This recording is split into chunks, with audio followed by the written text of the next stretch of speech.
evening and welcome to night number 1 of 2 of the 2024 PRTC Classic.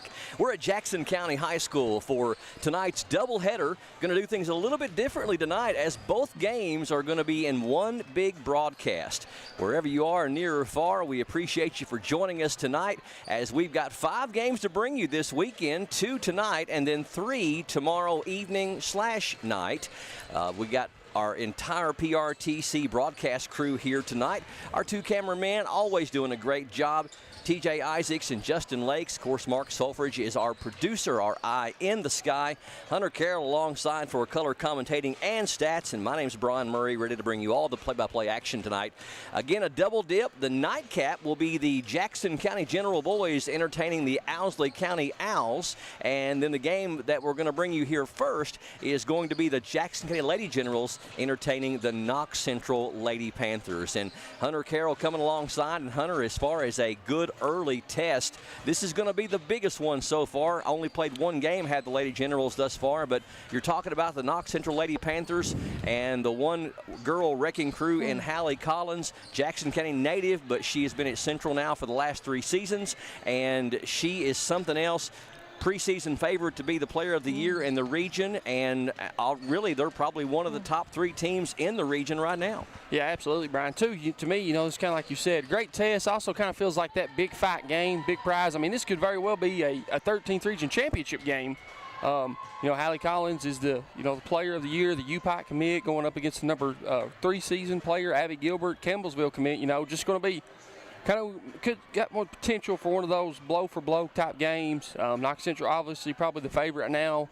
Adding, key transfer from South Laurel, Shelby Mills coming over, the sophomore. You got to love her young play, especially for a guard. I feel like she does a very good job at handling pressure and things like that. I know she's had her way with every time I've watched her play Jackson County at South, was able to see them play against Frederick Douglass on TV at GRC, kind of a scrimmage they had there, and thought they outplayed very well too. So it's going to be a great test for the Lady Generals tonight to see what they're made of. One of the things about this season is you do have 3 players that have kind of set themselves aside as far as player of the year candidates in the 13th region. 2 of them you just mentioned in Hallie Collins and Abby Gilbert. We're going to see those 2 tonight, and the other one being Brooke Nicholson of North Laurel. And depending on how the season goes, at the end of the year, you could just about pull a name out of the hat depending on how these players progress, how they grow. But those 3 have kind of set themselves apart in the 13th this year. Oh, absolutely. We kind of talked about the other 2, but, talking about Nicholas, I believe in her first 2 games dropped 30 in each. So averaging 30 a game, that's impressive no matter what kind of play you are or where you're at, things like that. Probably got potential to probably break every kind of scoring record that's set at North Laurel with her play. Now tomorrow we'll have tips at 3, 5, and 7 o'clock. There was going to be a JV game at 1 o'clock we were going to cover. It has been canceled, but at 3 o'clock tomorrow it'll be the Lady Generals of Jackson County entertaining the Lady Eagles of Leslie County, 14th versus 13th there. And then at 5 o'clock we'll jump over to the 16th region over at West Liberty. Morgan County Cougars coming to town to take on the Jackson County General Boys. That'll be at 5 o'clock. And then at 7 o'clock it's going to be our marquee matchup, our main event, so to speak, as the number 2 team in the state of Kentucky, Trinity Louisville, with their amazing junior in Jaden Johnson. He didn't play in the first game that Hunter told me about as far as their first game earlier this week, but he is the number 1 junior in Jaden Johnson, and Trinity Louisville is going to take on one of the top coaches of the state of Kentucky, really in Kentucky basketball history, is Steve Wright with Madison Southern. And one thing about Coach Wright, he's always ready to play. Madison Southern's a young team from what I hear this year, going against number 2 Trinity out of Louisville, and that's going to be a well of a matchup. Absolutely, too. And one thing, a player not to look lightly for Madison Southern is their senior guard. I believe it's Kason Noble, number 0. I know he had 29, and the loss to Collins, got beat by 2, but was able to see that they played Sayre at Madison Southern tonight. Was able to beat Sayre at the buzzer, and I believe Noble hit the game winner. So, that's going to be kind of a matchup to watch. Looks like we're going to have some really good guard play. It's going to be something exciting, and kind of has that state tournament feel type of game, Brian. If you can't come out and enjoy the games in person both tonight and tomorrow, make sure you tune in to our PRTC TV YouTube channel and our PRTC TV Facebook page, as we'll be streaming them to you live, all 5 games. Again, tonight's going to be a doubleheader. We'll stay on the air through both games. Jackson County, Owsley County boys, our nightcap, and our upcoming game, Knox Central Lady Panthers and the Lady Generals of Jackson County. Let's get into our PRTC TV preview matchup. Knox Central Lady Panthers under head coach Steve Warren. He's in his 4th season, has a very impressive overall record, a 70% winning percentage, 67-28. He has won 51st district titles all 3 years he's coached. Now they play in the 51st with Barberville, Pineville, and Lynn Camp. They lost in the first round of the region his first 2 years against Corbin and South. They did go to the second round of the region last year. Last year, 23-10, lost to Corbin in the semis. It's only the second time, Hunter, that KC has advanced to the second round of the 13th region in the past 28 seasons. Now here's the kicker. 13th region has not been kind to them. The last time before 2024 was all the way back in the 97-98 season when they played in the 6-team 50th district. I was not aware until I did this research there were 6 teams in that district: Barberville, Corbin, Lynn Camp, Williamsburg, Whitley County, and Knox Central. Knox Central won the 50th district that year and advanced all the way to the region final before losing to Harlan Independent 67-55. They switched to the 51st district during the 13th region realignment in the 2005-2006 season. And as I said, the 13th region tournament hasn't been kind to the Lady Panthers, as they have made the tournament 19 times over the past 27 seasons, 9 times as district champs, but have only advanced past the first round those 2 times in 98 and 2024. They've won the 51st district tournament 3 years in a row, have made the region 10 years in a row, going back to 2015. 1-0 this season, defeated Harlan County handily 62-24 this past Tuesday. Graduated 1 senior last year, Jalen Fain, averaged 5.6 points a game and 5 rebounds per game. That's 4th and 2nd on the team, respectively. Returning senior Hallie Collins, 22.9 points per game, 53% field goal percentage, 136 out of 170 from the free throw line, that's 80%, and 13.1 rebounds per game. All those stats led the team. Hallie, the front runner for player of the year in the 13th region, committed to the University of Pikeville. Senior Timberly Frederick, 8.9 points per game returns, 2nd on the team, 74 three-pointers, so she is dangerous from beyond the arc, 37% too. Those 2 stats led the team. Sophomore Mackenzie Hensley, 5.9 points per game, 3rd on the team, 23 pointers, 3rd on the team. And then you have the addition of Shelby Mills from South Laurel. And if there was ever a time that Coach Steve Warren is going to take this team into Rupp Arena, this is his shot, this is his year. Absolutely, Brian. And like you said, kind of returning virtually almost everybody and then adding probably one of the best shooters in the 13th region to your squad. And all that's going to do is create more space for Hallie when she's trying to drive, go to the basket, things like that, because that's really when she's at her best, is when she's got her head, she's going downhill and she's attacking. So, it's going to be interesting to see if that's how that's going to be able to play out. But like you said, got to feel like this is Coach Warren's thinking this is probably one of the best KC teams that they've had, and it's kind of one of those do or die times. Head-to-head since 1998. This is the 26th meeting between Knox Central and Jackson County. Knox Central has won 14 to Jackson County's 11. Knox Central won 8 in a row from 2011 to 2016. Jackson County won 4 in a row twice from 1999 to 2002 and then from 2007 to 2009. Significant about those 2 periods of time, 99 to 2002, some of the best teams Jackson County Lady Generals have ever had. Most definitely probably the best stretch of time for Lady Generals. Then from 2007-2009 would be current head coach Courtney Tyrer's years here at the high school. Jackson has won 3 of the last 5, but Knox Central has won the last 2 in a row. They last met earlier this year at Knox Central with the Lady Panthers winning 65-50. That was, of course, last season in early 2024. Collins had 27 points and 13 rebounds, and Gilbert led the Lady Generals with 16 points and 8 rebounds. So again, our first of 5 games coming to you here in just a couple of minutes, as we're going to make this a doubleheader. The nightcap, Jackson County boys against Owsley County, and up next we're going to tip off the Lady Generals of Jackson County hosting the Lady Panthers of Knox Central. We'll bring you the starting lineups up next and get basketball underway. It is the 2024 PRTC Classic on PRTC TV.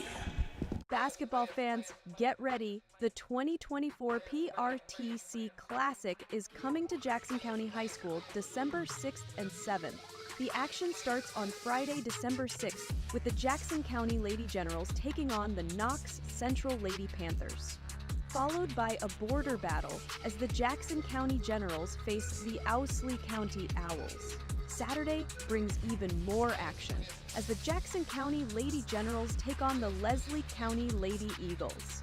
Then, the Jackson County Generals battle the Morgan County Cougars from the 16th region. Then, the grand finale, as the Madison Southern Eagles from the 11th region square off against 7th region power, the Trinity Shamrocks, in what should be a classic main event. If you can't make it to the games, no problem. Catch every second of the action live on PRTC TV's Facebook page and YouTube channel.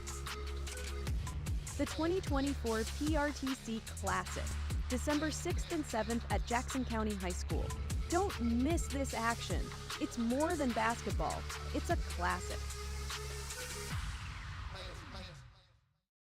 There's so many great things about life in gig country, and PRTC is proud to be one more. A local internet provider with all the speed and reliability your family needs, backed by hometown service and support.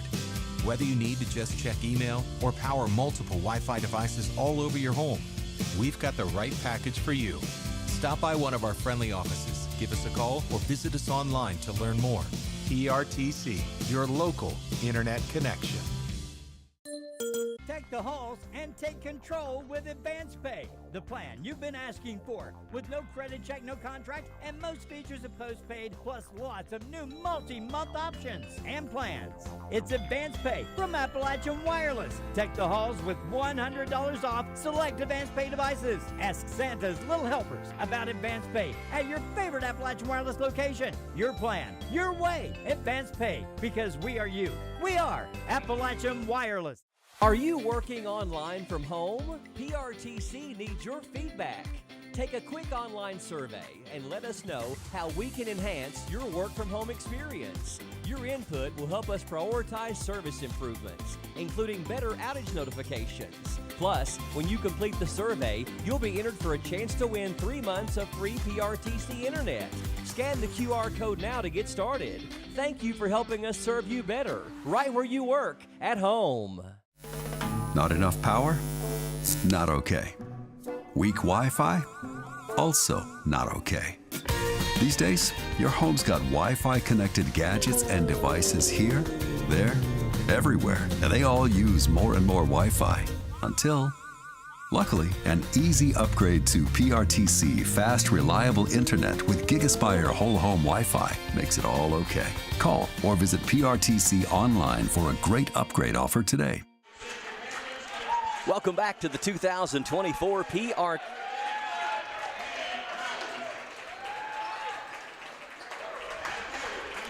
Welcome back to the 2024 PRTC Classic. Game number 1 of 5 over the weekend, about to tip off. Let's get your starting lineups. First of all, for the visitors on the scoreboard, the Knox Central Lady Panthers under head coach Steve Warren. They are 1-0 on the season, winning their first game over Harlan County, 62-24 this past Tuesday. They will start number 35. Get used to that number and that name, Hallie Collins. Number 10 is Timberly Frederick. Number 13, Hannah Melton. Number 33 is Mackenzie Hensley. And number 3 is Kelsey Smith. So Collins, Frederick, Melton, Hensley, and Smith for Knox Central. Now for the Jackson County Lady Generals, the home team on the scoreboard under head coach Courtney Tyree in her 7th season.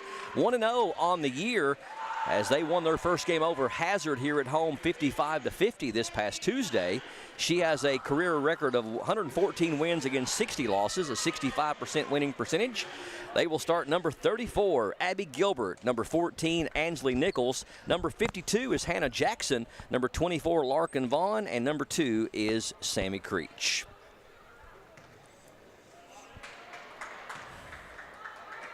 Again, this broadcast is going to be a doubleheader tonight. We'll continue all the way through to the boys' game after this one, which will be Jackson County and Owsley County. Then tomorrow we have 3 games for you. Jackson County girls against Leslie County. That will be at 3 o'clock, 5 o'clock. Jackson County boys against Morgan County, and 7 o'clock. Trinity out of Louisville, number 2 team preseason in the state of Kentucky, against Madison Southern. That'll be a 7 o'clock tip. Jackson County controls the tip, and Abby Gilbert across the timeline. Collins knocks it away from her temporarily, but she gets her handles back and then throws it away. Stolen by Knox Central. Number 3 behind the back, puts the shot up, no good. That is Kelsey Smith. Rebound, though, to Knox Central. Number 13 in the paint. Jumper is good off the hand of Hannah Melton.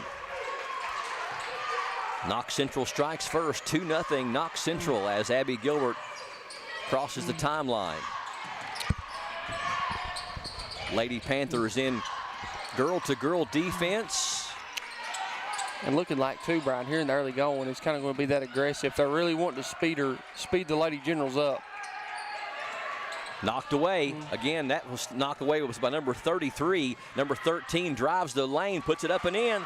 Back-to-back buckets there by Hannah Melton, and it's now 4-0 Knox Central. We played just over a minute from Jackson County High School. And just like you would want it to be, it's Abby Gilbert and Hallie Collins guarding each other. Nichols for a 3. That one's no good. Rebound to number 13, Melton, calling her name every time we turn around here in this first minute or so. They flash it around the corner, a 3 by number 10. Tried to rattle out, but it doesn't for Frederick. It's going to fall. And just like that, we played 90 seconds. It's 7-0 Knox Central. Good unselfish play on the Lady Panthers' end, making that extra pass. Gilbert, they switch, and they don't pick up the switch quick enough, but Gilbert can't get it to fall. Rebound to Knox Central, and here they go the other way. Shot off the glass is no good. Collins gets the rebound. Back out top, here's a 3 in the air. It is off the mark, and this time the rebound goes to Jackson County, but she throws it away. Knox Central very active on offense and defense here in these first 2 minutes. 7-0 Lady Panthers. Frederick around the left side. It goes to Smith. Now back out top to Hensley. Here's a 3 from the left elbow, and that is no good. Rebound to Jackson, but then it's knocked away from her. Collins gets it back and gets it to her teammate. That shot is no good. I believe that was Melton. And Abby Gilbert with the rebound. So Knox Central with 3 shots at the basket, couldn't get it to fall, and Jackson County really needing some points here as we played almost 3 minutes and they find themselves down 7-0. And we've got a reach-in foul on Knox Central. I believe that's going to go against number 3, Kelsey Smith. New rule, of course, went into play last year. You go to 5 team fouls per quarter, and they reset each quarter. No 1-and-1 anymore, only a double bonus. Jackson County to inbound. Creech dribbling out top. Got Barry checking in too. Barry came in for Vaughn, I believe, right there. Almost an over and back. Nichols able to keep it from going out of bounds, or actually into back court. Gilbert trying to pass it down, but it was a weak pass, and Melton intercepts. Over to Collins. Quick shot is up and in. Collins gets her first points of the night. It's now 9-0 as we're almost midway through the first quarter. 4:37 left here in the first period, and it's been all Knox Central thus far. You're seeing Central just seem like they're playing at just a little more of a high level of speed than Jackson County is right now. You mentioned at the top of the broadcast when we first started playing that Knox Central was trying to get them to speed the game up. So far, it's been working. Yeah, this is obviously the speed that Central wants to play at. You know, I think Coach Tyree and her team, obviously they can play fast if they want to, but I think if they have it their way, they would prefer that slow momentum, slow it down. Let's take 15, 20 seconds off the clock before we even get a look at the shot, things like that. Kind of want to play at that slower pace. But, you know, Knox Central so far has done a phenomenal job at just keeping their foot on the gas. I've really been impressed too, Brian, with their intensity on the defensive end. They're, you know, even when they're switching, and obviously Lady Generals have a matchup, they've not been able to do anything with that. looking like so far in this early going, Coach Warren switching everything, and they've not been able to have any success with that matchup or anything like that, but this is obviously the pace of this play that Knox Central wants to be playing at. Lady Generals already with at least 3 or 4 turnovers, and I've only counted 2, maybe 3 shots at the basket total. And Knox Central already with 4 field goals, a 3 and 2 3 two-pointers rather. Sammy Creech across the timeline, gets it over to Gilbert at the elbow. Gilbert penetrates, good feed down to Jackson. She can't get the shot off though. Throws it back out to Barry. And you know one thing too, Brian, with this being nice shot. Nichols, top of the key, they leave her wide open. She nails the 3, a big bucket for the Lady Generals. Trims that lead from 9 down to 6 and gets them on the scoreboard. Collins in traffic. Good ball movement by the Lady Panthers. Good close on the defense there at the top. I believe that was Barry. And altered that 3 and made it well short. And a nice job too there by Gilbert to be able to box Collins out to keep her from getting that offensive rebound. That's going to be a key, I think, Brian, is that one and done for the Lady Generals. Abby Gilbert thought about shooting, now gets it back from Nichols. Down low, they find Jackson. She can't get the shot off, taken away from behind. Good defense down there by Kelsey Smith. Smith gets it ahead to Collins, stops and pops. It's short. Going to go out of bounds, untouched too, uncharacteristic there. I think the defender was a little bit more on her than she thought she was. Vaughn going to check in, and Jackson going to come out for Jackson County. 3:23 left here in the first quarter, 9-3. Knox Central opened up 9-0 before Jackson County was able to score. Lady Generals went over 4 minutes without a bucket in the first quarter. Gilbert in the corner. Creech wants 3. That was good. Sammy Creech nails the 3, and Jackson County all of a sudden has trimmed the lead down to 3, 9-6. 2 big buckets for Jackson County. And one thing too, Brian, kind of see KC switched up that defense, went from man to kind of that 22 back into a 2-3, but they never got back into 2-3. Penetration, kick back out top to Smith. Lady Generals have picked up their intensity on defense. Shot is blocked, I believe, by Gilbert. Yes, Collins gets the rebound though. Here's the 3 on the way, is off the mark, and Collins lucky she didn't get an over the back call. Gilbert, nice box out for the rebound. Abby sees the double team coming. Thought about the 3. Now she'll penetrate. 15-footer is well short though. Collins saves it in. Long pass ahead in the corner. Here's a 3 from number 14, an air ball, and the rebound to number 14, Angela Nichols for Jackson County off the miss from Shelby Mills. Mills just checked in the lineup, I think, during the timeout. Gilbert across the timeline, and a miscommunication as she thought her player was back out farther away from the basket trying to find Barry. But Barry was cutting toward the basket, so unforced error on the Lady Generals. A little confusion. Kelsey Smith across the timeline for Knox Central. Gets it over to Hensley. Now Collins comes out and gets it.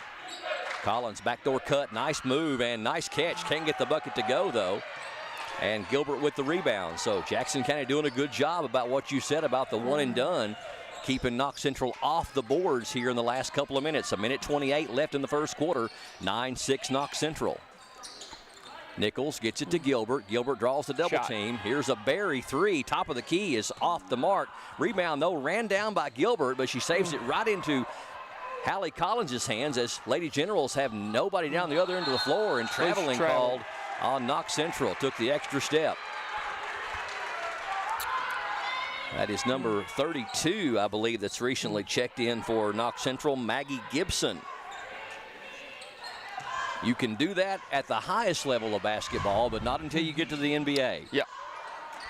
Knocked away. Good defense by Knox Central. Gibson picks it up for the Lady Panthers, and they head the other way. Smith penetrates over to Mills. Mills 3 is on the way. It's short. Rebound. Collins back up, blocked by Gilbert. Knocked away from Gilbert. Now over in the corner. That's Hensley. Down to Collins, up and in. Nice quick release there by number 35 for her second bucket. And Knox Central goes back out to a 5-point lead at 11-6. 34 seconds left here in the first quarter. Gilbert floats it ahead to Barry. Down to number 24. That's Vaughn, and she can't handle the pass, and it goes off her hand out of bounds. Smith going to check out for Knox Central, replaced by number 10, Frederick. And Knox Central can hold for the final shot of the first quarter with 20 seconds now left. 11-6, KC by 5. Collins penetrates, kicks to Mills. Right elbow three is good. Shelby Mills nails the three. Now out to an 8-point lead, 14-6 with 6 seconds left in the quarter. Gets it to Gilbert.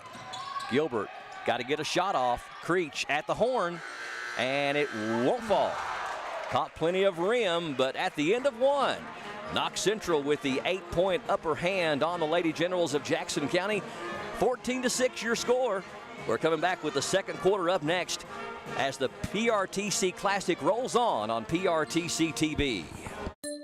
Make it a high-tech holiday season by teching the halls with Appalachian Wireless. Everybody loves an iPad, and right now, get the iPad 10th Gen 64 gig for just a penny with a standard 2-year agreement on the unlimited or mix and match plan. New or renewed, make this holiday season one to remember by visiting your favorite Appalachian Wireless location. For details on an iPad 10th Gen for a penny. We are you. We are Appalachian Wireless. Video gaming is a great way for families to have fun together. And PRTC's reliable internet and Wi-Fi is a game changer. Super fast download and upload speeds up to 1 gig. And GigaSpire whole home Wi-Fi power today's most exciting games on consoles, handhelds, even VR headsets with no lag or buffering. Contact PRTC and level up to game-changing internet and whole home Wi-Fi today. Balanced scoring by the Knox Central Lady Panthers in that first quarter as they got 4 different players on the board, and they lead 14-6 over the Jackson County Lady Generals as we get ready to start the second quarter of play rather. We got 4 for Melton, 4 for Collins, 3 for Frederick, and 3 for Shelby Mills. Jackson County only 2 field goals, 2 3-pointers, 1 by Ansley Nichols and 1 by Sammy Creech. No points for Abby Gilbert as of yet, and they're doing a great job on her defensively. She only had a couple of shots at the basket. Knox Central's ball to open up the second period. Mills, another 3. That one's long, and the rebound to Abby Gilbert. The one thing, too, Brian, kind of seeing the early going, Knox Central's not afraid to shoot it, and they're going to keep shooting. Jackson has her 3 blocked by number 32, Gibson. Don't see the block 3 that often. But nice job there by Maggie Gibson. Down to Collins, and it's going to be a jump ball. Nice defense down there by Larkin Vaughn as Collins tried the fancy pass in the paint. And Coach Steve Warren going to take a 30-second timeout. We didn't get to talk about Jackson County in our PRTC matchup preview.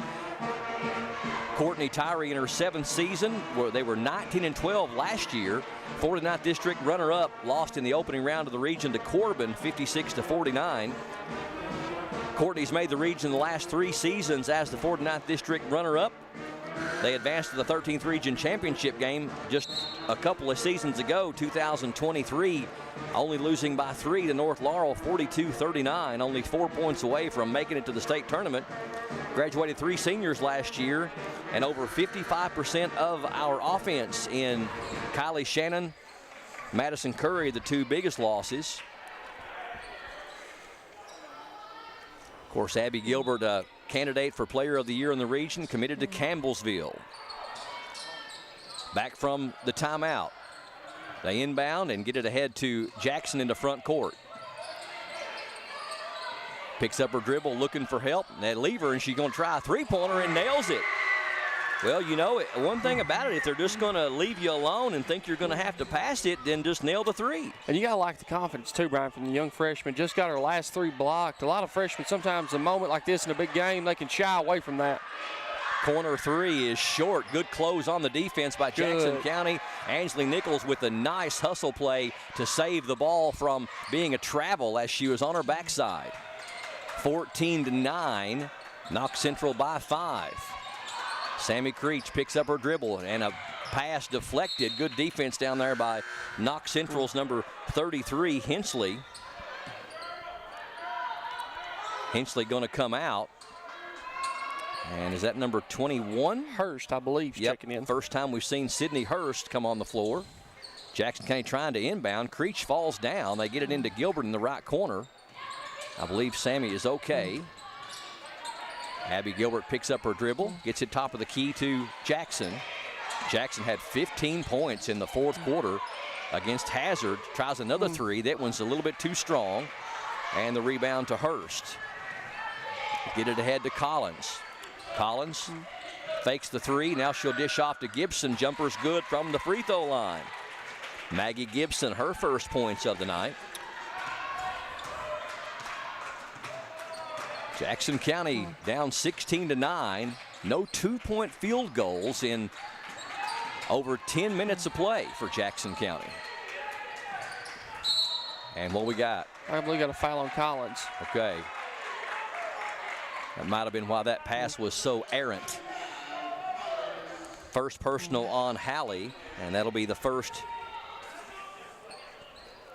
team foul on Knox Central here in this second quarter. No fouls on Jackson County at all, and only 2 on Knox Central in the game. Been a clean game thus far. Creech gets it down to Gilbert. Gilbert puts the shot up with the left hand, up and in, and the foul. Now that's 2 on Collins. And I think one thing too, Brian, you got to be impressed so far if you're the Lady Generals that you've played almost a quarter and a half, and that this is Gilbert's first points and you're only down 5. Yes, absolutely. And got to also be impressed with the fact that she went to the left hand on the weak side of Collins right there and finished with the left hand. It's one thing Abby said she really wanted to do in her game this year was when the double teams and the hard defense is coming her way, to be strong enough to finish what she started. Yeah, and she seems to be like she's worked a lot more on her one-on-one, that individual game. Knocked away. Abby Gilbert hit off her leg, and Jackson County ends up with it. That's Barry. Good defense. Barry penetrates, kicks it down to Nichols. Nichols has it knocked away by Knox Central. It'll go back to Jackson County. Good defense by both squads. Yeah, and you like the unselfishness too there from Barry and Creech of finding that open player. 16-12, Knox Central by 4. They inbound to Gilbert. Gilbert puts it off the window, no good. Rebound tipped out, and a couple of players had a hand on it for a moment, but Collins comes out there with it. Over in the corner, step back three is good. Make that a 2-pointer. They gave her a 3. I thought she had a foot on the line. 21, I believe that was Sydney Hurst. Back out to a 7-point lead, 19-12. Sammy Creech gets it over to Barry. Down to Gilbert, double team. Over to Jackson. Jackson, good ball fake. Can't get the shot off, now she will, and it's short, but right there's Gilbert off the glass and too strong. Gets her own rebound, and she's fouled from behind. That's going to be on Hurst, I do believe. That'll be the first on Sydney Hurst, and the third team foul on Knox Central, and Abby back to the line to shoot 2. 4:36 left here in the second quarter. First one rather, with some nice top spin, rolls in. That was another big thing about the game against Hazard, in that the only 2 players that scored for Jackson County in a very pivotal fourth quarter that sealed the deal was Abby Gilbert and Hannah Jackson, and they were perfect from the line, 7 for 7 in that fourth quarter. And I think I jinxed her. She gets 1 of 2. Abby's got 4. 19-13. KC by 6. Hurst, around the horn they go to Mills. Her 3 is going to be too strong. Long kick out rebound, and Sammy Creech ends up with it, and we're going to have what, a jump ball or a reach in foul? Jump, I believe. Jump ball. Possession arrow favors Knox Central, so we'll stay on this end. Jackson County's outscored them 7-5 here in this second quarter to cut the lead down from 8 to 6. Nice Inbound, play. Knox Central, and it's blocked by Gilbert, but they're going to say she got a piece of her as well. So, yeah, really nice inbounds play there too. I believe it was number 11 did a very nice job there for KC to kind of clear that out and make Gilbert either foul or give a wide open two. Collins to the line for the first time tonight. The first one is on the way and no good. First free throw of the night for Knox Central. Jackson County has shot 3, and they've all been by Gilbert. Number 10 checking out, Timberly Frederick. And Collins will have a second opportunity at the line. That one is good. 5 points for number 35, and the lead back out to 7, 20-13.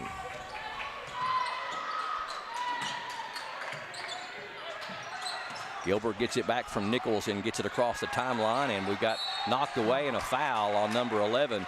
Playing a little bit too aggressive, but I'm sure that her coach loves that as she's harassing Gilbert. Kaylin Smith picks up her first and the team's fourth, so they've got one more foul before they will go into the double bonus. Nichols to trigger it. Gets it into Abby Gilbert. Gilbert ball overhead. In the corner now to Barry. Back to Gilbert and double team, and it's knocked away by Knox Central. Coach Warren didn't like that call. It was a bang play, and it was really hard to tell from up here if it went off Abby or if she even touched it. It just kind of looked like the way that the players' hands were going that it was off KC. Inbound stolen. Nice job there by Knox Central. Here they go the other way. And we've got a foul called on the baseline. I believe it's going to be on Jackson. That was good defense down there by Kaylin Smith on the interception. It'll be Hannah Jackson's first and the team's second non-shooting foul. Inbound to Mills. Collins, quick release, no good. Nice job on the rebound by Jackson County's Nichols. 20-13, Knox Central by 7. They've led by as many as 8. 3:35 left here in the first half. Jackson had Gilbert down low. She does get it to her.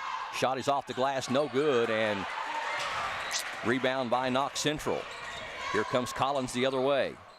Here's a 3. It is short, well short, but right there is Collins for the rebound. Back up and in. Collins has 7. And now Knox Central out to their biggest lead of the night, 22-13.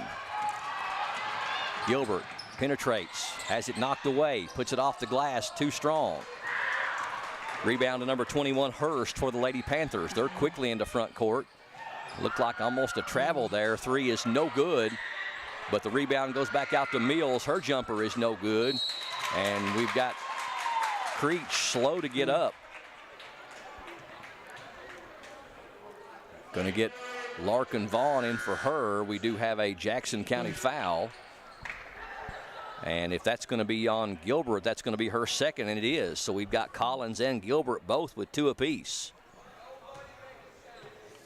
And number 11 for Knox Central, Kaylin Smith, going to the free throw line to shoot 2. First one no good, though, off the front iron.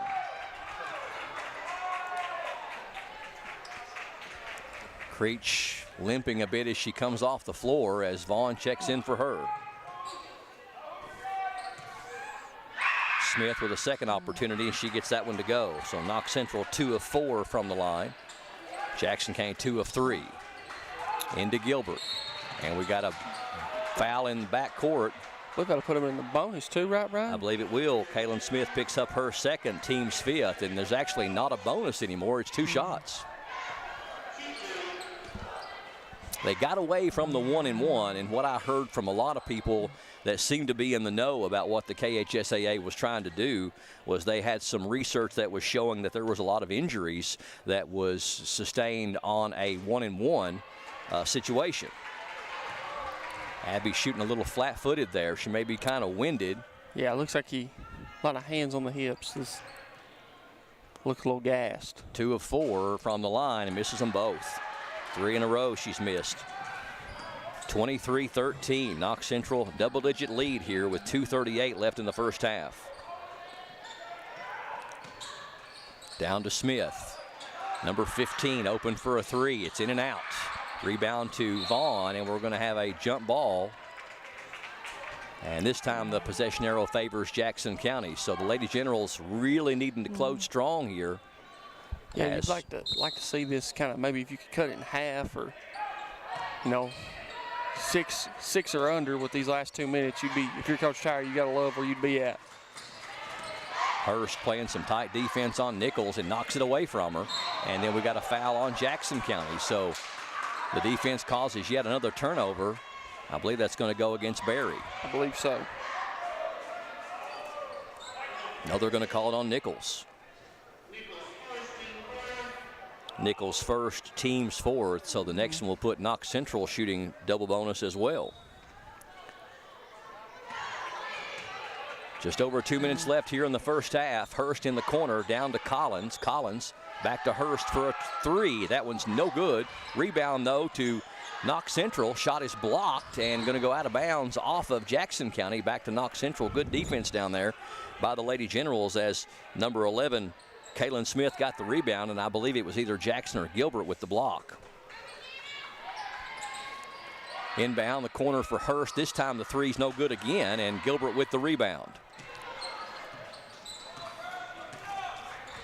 Abby only 4 points here in the first half. Nichols, right side three is too strong. Rebound to Smith for Knox Central. Hurst on the other end gets it to go and draws the foul on Ansley Nichols as well. And that's her second. So nice move down there by Sydney Hurst as she gets her fourth and fifth point. Number 13 going to check in for Knox Central. That's Hannah Melton replacing Kaylin Smith. Free throw is no good by Hurst. Neither team shooting free throws very well, but Knox Central on quite a run here as they're now up by 12, 25-13. Nichols, nice penetration, but good defense down there as they block the shot, and number 33 comes out of there with it for Knox Central. That's Hensley. Here's a three from the wing, and that one's good as well. Number 15 with the basket for Knox Central. That's Zoe Hamilton. First time I think we've called her name. Almost losing in backcourt, but Nichols able to regain control. Over to Jackson. Step back three from the wing is good. Big bucket there from Jackson, her second three of the game. Still a 12-point lead, though, for Knox Central, 28-16. We're under a minute, 50 seconds left in the quarter.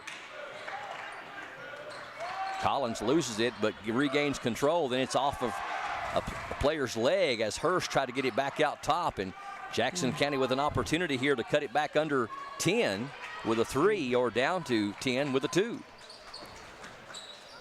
30 seconds left here in the first half. And we got a foul on Hurst. And Hurst has picked up her second if it's on her. And it is. That's a team 6, so that'll put Ansley Nichols to the line to shoot two. With 28.4 seconds left, Nichols with 3 points, first trip to the line tonight. First one on the way is good. Jackson County 3 of 6 from the line. Collins going to get a breather before halftime, trying to not pick up that third foul. Gibson checks in for her. Gilbert going to do the same as well, Brian. Good moves by both coaches. You got to play for the long haul. Second free throw is no good. Rebound to Gibson. Kelsey Smith across the timeline for Knox Central. Over to Hensley. Back over to Smith for a three. Quick shot, low trajectory too, and we got a foul on the rebound, I believe, on Knox Central. And Jackson County with a chance to go to the other end now and cut it down to single digits. Foul is going to be on number 33, Hensley. That's her first, team 7th. So Nichols, who just left there a moment ago, made 1 of 2, now back at the line. First one is good. 5 points for Nichols. Lady Generals led in scoring by freshman Hannah Jackson with 6, Nichols with 5, and Gilbert with 4. Second one is rolling in. So 3 of 4 for Nichols, 28-19, and we're down to 10 seconds here in the quarter, or half rather. In the corner, here's a 3. It is going to be good. That's number 15, Zoe Hamilton, with her second 3 of the game. And Jackson County not going to get a shot off before halftime. So Knox Central looking impressive in this first half as they go to the locker room with a 12-point lead over the Jackson County Lady Generals. Knox Central 31, Jackson County 19. We'll come back with first half stats, thoughts. Also, we're going to tell you about some games of interest from in and around the 13th region, both last night and one's happening tonight. It is the 2024 PRTC Classic on PRTC TV. This holiday season, don't just deck the halls, tech the halls with brand new devices from Appalachian Wireless. All of Santa's good boys and girls are going to love this holiday deal. An iPhone 14, 128 gig for a penny with the unlimited or mix and match plan with a standard 2-year agreement. An iPhone 14, 128 gig for a penny. See Santa's little helpers at your favorite Appalachian Wireless location for details and tech the halls. We are you. We are Appalachian Wireless. Most of us are in touch with the internet in one way or another all day long. A fast, secure connection matters. It keeps us entertained, informed, in touch. PRTC cares about your connection. We know strong, reliable internet with GigaSpire whole home Wi-Fi makes life better. If you need an upgrade or just have a question, get in touch. Call or visit PRTC online today. Basketball fans, get ready. The 2024 PRTC Classic is coming to Jackson County High School December 6th and 7th. The action starts on Friday, December 6th, with the Jackson County Lady Generals taking on the Knox Central Lady Panthers, followed by a border battle as the Jackson County Generals face the Owsley County Owls. Saturday brings even more action as the Jackson County Lady Generals take on the Leslie County Lady Eagles. Then, the Jackson County Generals battle the Morgan County Cougars from the 16th region. Then, the grand finale as the Madison Southern Eagles from the 11th region square off against 7th region power, the Trinity Shamrocks, in what should be a classic main event. If you can't make it to the games, no problem. Catch every second of the action live on PRTC TV's Facebook page and YouTube channel. The 2024 PRTC Classic, December 6th and 7th at Jackson County High School. Don't miss this action. It's more than basketball. It's a classic. Santa is helping you tech the halls this season with the Santa Bundle from Appalachian Wireless. Get over $1,000 in savings on select devices on a new or renewed line with the Appalachian Advantage, Unlimited, or Mix and Match plans. Stop into any Appalachian Wireless location and get the details on how you can save and save big. Get over $1,000 in savings. Ask for the Santa Bundle because we are you. We are Appalachian Wireless. Game number 1 of 5 this weekend is halfway in the books. Knox Central 31, Jackson County 19 in girls high school basketball action. This is the 2024 PRTC Classic from Jackson County High School. Great to have you along. Knox Central with a 12-point lead at the end of the first half. This is going to be a doubleheader broadcast tonight. We're going to carry it all the way through as our nightcap game will feature the Jackson County General boys entertaining the Owsley County Owls. Tomorrow we have tips at 3, 5, and 7 p.m. We got one girls game and 2 boys games. At 3 o'clock, it'll be these same Lady Generals of Jackson County taking on the Leslie County Lady Eagles. That's at 3 o'clock. Then at 5 o'clock, from the 16th region, it'll be the Morgan County Cougars taking on the Jackson County General boys. And then at 7 o'clock, it'll be our marquee matchup, our main event, as the number 2 team preseason in the state of Kentucky, Trinity Louisville, with the number 1 junior in the state, Jaden Johnson. We're hoping he gets to play in that game tomorrow night, as he didn't play in the first game of the season, but we're hopeful he will, as they take on legendary coach Steve Wright and the Madison Southern team at 7 o'clock tomorrow night. So 5 games to go, or 4.5, so to speak. So stay tuned all weekend long to our PRTC TV Facebook page and our PRTC TV YouTube channel if you're not able to come out to the games and watch them live. Again, the halftime score, Knox Central 31, Jackson County 19.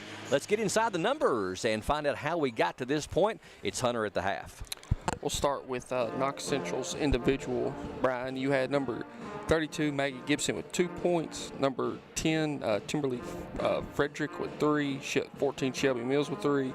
Number 21, Sydney Hurst with 3. Number 11, Kaylin Smith with 3. Number 15, Zoe Hamilton with 6. And number 35, Hallie Collins led the Panthers in scoring with 7 points. And she also had 12 rebounds, Brian.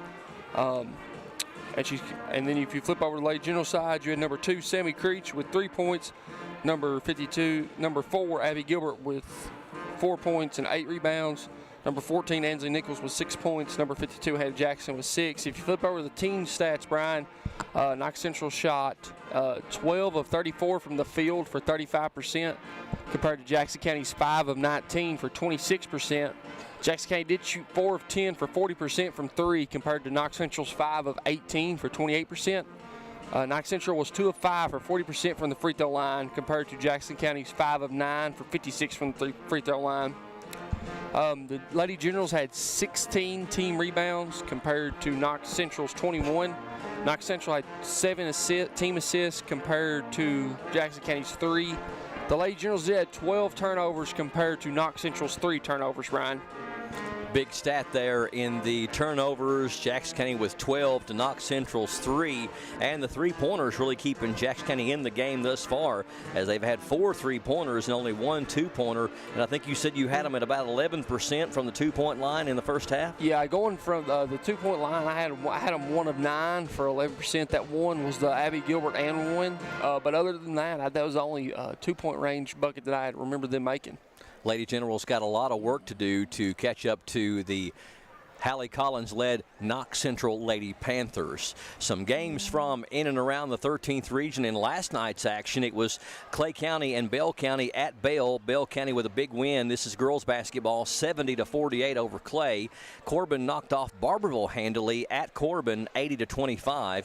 Leslie County defeated Harlan County, 50-37. That game was at Leslie County. Middlesboro traveled to East Jessamine, beat them 62-50. North Laurel very handily handled Hazard at North Laurel, 74-33. And Whitley County traveled down to Pineville and got the win by 5, 61-56. Action tonight in and around the 13th. Clay County will travel to Perry County Central. Harlan County is traveling to Corbin. Harlan Independent going over to Virginia to take on Eastside Coburn. Tri-Cities Christian Academy out of Blountville, Tennessee is going to Bell County. And Williamsburg will take on the Lady Mountaineers at Oneida Baptist Institute. I believe this is our 8th annual PRTC Classic, and we've got some great games for you all day tomorrow. Don't forget, this is a doubleheader broadcast tonight, as we will broadcast all the way through and never leave the air. And as the Lady Generals will play another half of basketball against the Lady Panthers of Knox Central, and then after this game, it'll be the Jackson County General Boys taking on the Owsley County Owls. So stay tuned all evening tonight, and tomorrow we'll have games for you at 3, 5, and 7. Well, Hunter Carroll, what do you believe the Lady Generals are going to have to do to get back in this one? I still go back to Brian. I think it's going to have to be that one and done. Kind of get the pace of flow back to your game. I think that's really what hurt the Lady Generals. But they give up 9 offensive rebounds too in that first half. So that's 9 extra possessions. Plus, they really and truly give them 21 extra possessions if you count the 12 turnovers and the 9 offensive rebounds. So, you're just setting yourself up to fail if you give a team to this caliber, or any team, 20 extra possessions compared to what you have. So I think, your pace of play is going to have to go back down to that Lady General speed, and you're going to have to cut down on the offensive rebounds and get that one-and-done trip. All right, we'll find out how it's going to go. We're going to take a quick 1-minute break and come back with the third quarter straight ahead. 31-19, Lady Panthers by 12 over the Lady Generals of Jackson County here on PRTC TV. These days, you have Wi-Fi-powered smart devices working throughout your home. And you want to keep all those gadgets running at peak performance. It's easy to do when you have PRTC fast, reliable download speeds and enhanced Wi-Fi management. Give your home's data-hungry devices all the bandwidth they need to enhance your family's life. Contact PRTC to sign up for or upgrade your internet today. Are you working online from home? PRTC needs your feedback. Take a quick online survey and let us know how we can enhance your work from home experience. Your input will help us prioritize service improvements, including better outage notifications. Plus, when you complete the survey, you'll be entered for a chance to win 3 months of free PRTC internet. Scan the QR code now to get started. Thank you for helping us serve you better, right where you work, at home. For the ultimate Wi-Fi experience, you need a managed Wi-Fi service with advanced Blast Wi-Fi. Blast managed Wi-Fi systems provide ultimate coverage, ultimate performance, and ultimate power.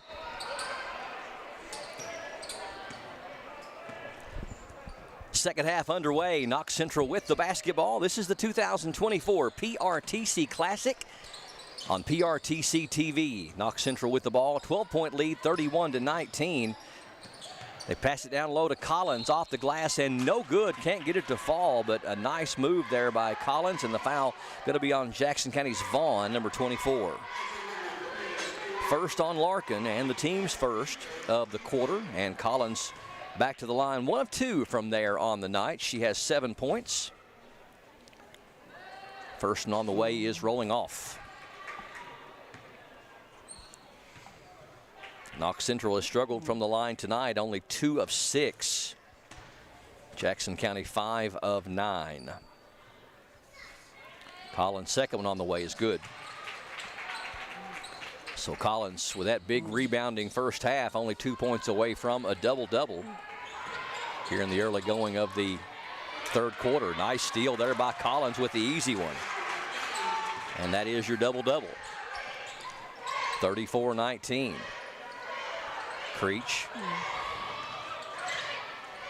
has it knocked away. Good defense down there by number 33 for Knox Central, Mackenzie Hensley. Jackson County having trouble getting it across the timeline here in the early going of the third quarter. Get it into Gilbert. Gilbert, here's a 3. It is good. That's number 24, Larkin Vaughn. Vaughn's first points of the night. Good to see that confidence. Here's a 3 from the other side. Number 10, it's no good, and Gilbert with the rebound and saves it nicely to Nichols. Three-pointer there missed by number 10, Frederick, for Knox Central. 34-22 as Gilbert comes across the timeline. You got a reach-in foul on Collins. That's going to be her third.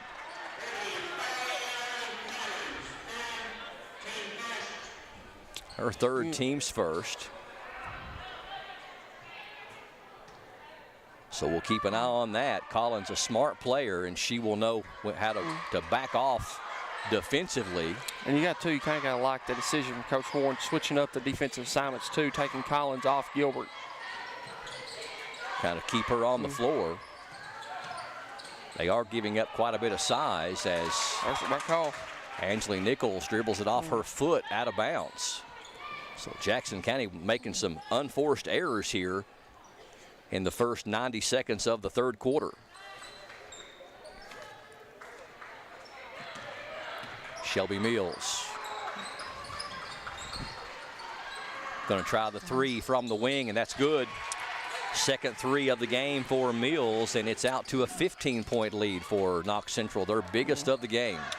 Yeah, Knox Central did a very nice job in that zone, kind of running that set to clear everything out for Collins and then let her go make a play right there. Creech across the timeline, has it knocked away, and it's going to go out of bounds off of Creech back to Knox Central. So Jackson County with 3 turnovers here in the first 2 minutes of the third quarter and looking a bit frustrated. 6-minute mark in the third, 37-22. Knox Central up by 15, looking for more. Over to Mills. Back out to Collins and called for 3 seconds, I believe. 3 seconds in the lane, yes. I believe that was on Hensley. Don't see that call very much in high school basketball anymore. A 30-second timeout called by Coach Steve Warren of Knox Central. Jackson County won their opening game of the season this past Tuesday here at home against Hazard, 55-50. Lady Generals got off to a rough start, found themselves down by 8 at the end of the first quarter. Stormed back, and Abby Gilbert had a triple-double, 23 points, 10 rebounds, and 10 blocks. Hannah Jackson with 19, 15 of them in the fourth quarter. Ansley Nichols contributed 9. But Jackson County going to have to try to make this score a lot more reasonable by the end of the third quarter if they're going to have a chance to climb back in this one. Inbound to Gilbert. Gilbert picks up her dribble in backcourt and gets it to Nichols, but it's knocked away. Nichols saves it, though, to Vaughn. Now over to Jackson. Jackson drives down, puts it up with the left hand, up and in. Nice move down there by Jackson. She leads Jackson County now with 8. And you know, Brian, you'd like to get this, you know, if you can, under single digits. Nice little pass down there from number 13, Melton, down to Collins. And her quick shot is up and no good, but we got a Jackson County foul. That's going to go against Jackson. They're saying it's her first. I already had her with one. We'll go with what the PA announcer says. Team second. Collins' free throw is good. Now 3 of 5 from the charity stripe tonight. 11 points. Second one on the way is also good.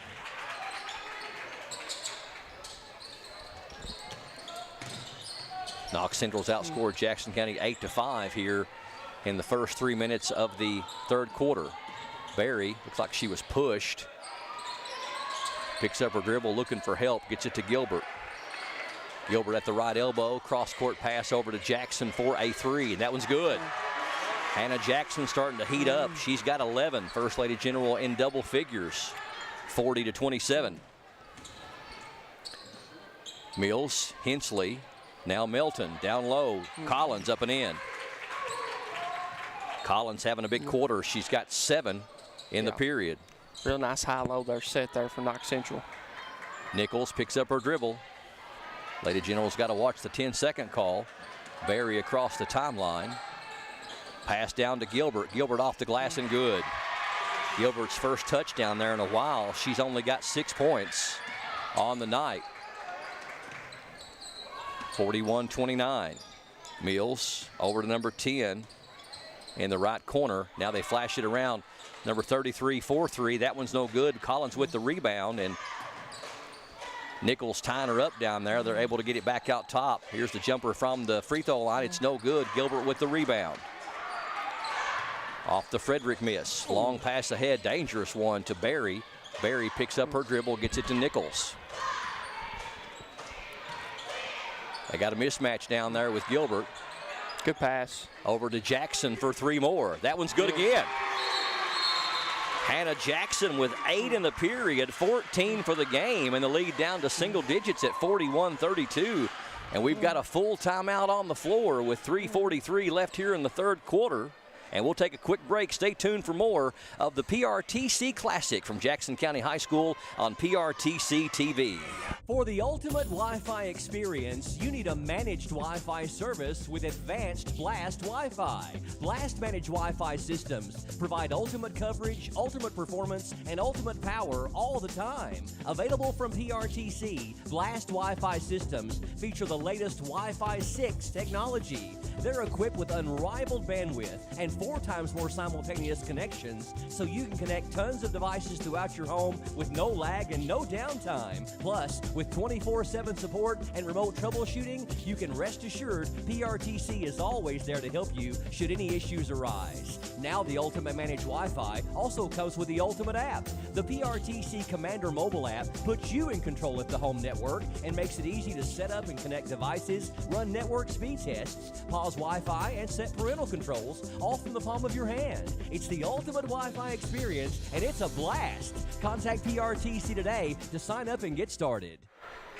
The hot shooting of freshman Hannah Jackson keeping the Lady Generals in it here in this third quarter as she's got 8 of her 14. 41-32. Knox Central Lady Panthers by 9 over the Jackson County Lady Generals with 3:40 and counting left here in the third quarter. Welcome back to PRTC TV and the 2024 PRTC Classic. Mills comes out of the corner back out top over to number 33. That shot is up from the wing and good. They lost her defensively. And Hensley gets her first bucket, an easy one. Yeah, real nice. Just kind of dribble drive there from Hensley. Barry handling the ball out top. Got to watch for the 5-second call. Bad pass. Good shading defense there by Hurst to keep her from getting it down to Abby Gilbert. And Lady Generals turn it over. Yeah, you just kind of like to see Barry. Collins misses the 3. Mills from the corner. That one's good. That's a 2-pointer. Mills has got 8.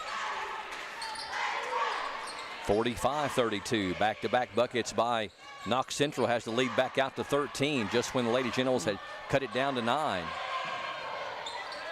Nichols gets it out top to Barry. Barry bumped by number 3. Kelsey Smith. That'll be her second and the team's second.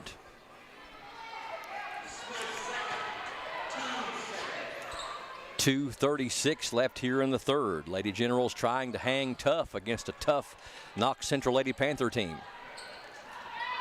Nichols trying to get it in bounds. Does finally at the 4 count to Gilbert. Gilbert double teamed. Nichols for a 3. That one's in and out. Collins with the rebound. Launches ahead to Mills. Mills through the paint. Scoop shot up and in. Nice move there by number 14. She's got 10-7 here in the quarter. Barry gets it from Gilbert across the timeline to a trailing Nichols.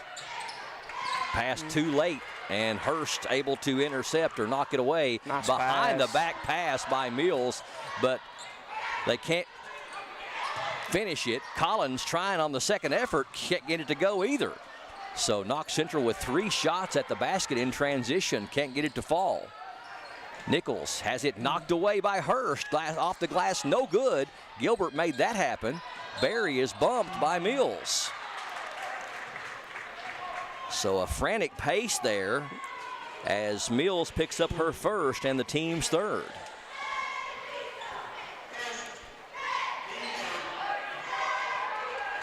Nichols going to try to inbound it. Knox Central's played some really good defense, some hounding defense tonight. Barry picks up her dribble, looking for some help. And we've got a foul again, this time on Smith again. And that's going to be Smith's third. Or make that, Smith's third. And the team's 4th. So number 15 going to check in Zoe Hamilton, who had a couple of big threes there in the second quarter. And the next one will put Jackson County on the line. Inbound, double teamed. Good defense down there, knocked away by Knox Central, but it's going to go off their hand out of bounds. 1:31 left here in the third quarter. Knox Central with a 15-point lead. They get it down to Gilbert, but it's knocked away. Good defense down there. I think it was Hurst again as she comes up with it.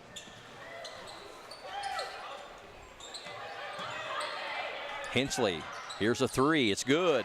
That's number 15, Zoe Hamilton, her third 3 of the game. And Knox Central out to their biggest lead of the night, 18, 50-32. Pass ahead to Nichols. Nichols driving the basket, puts it up, and it's going to be blocked.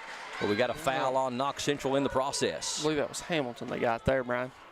Zoe Hamilton picks up her first, the team's 5th, but it's a shooting foul anyway, so Angela Nichols going to the line to shoot 2. She is 3 of 4 from there tonight and has 6 points.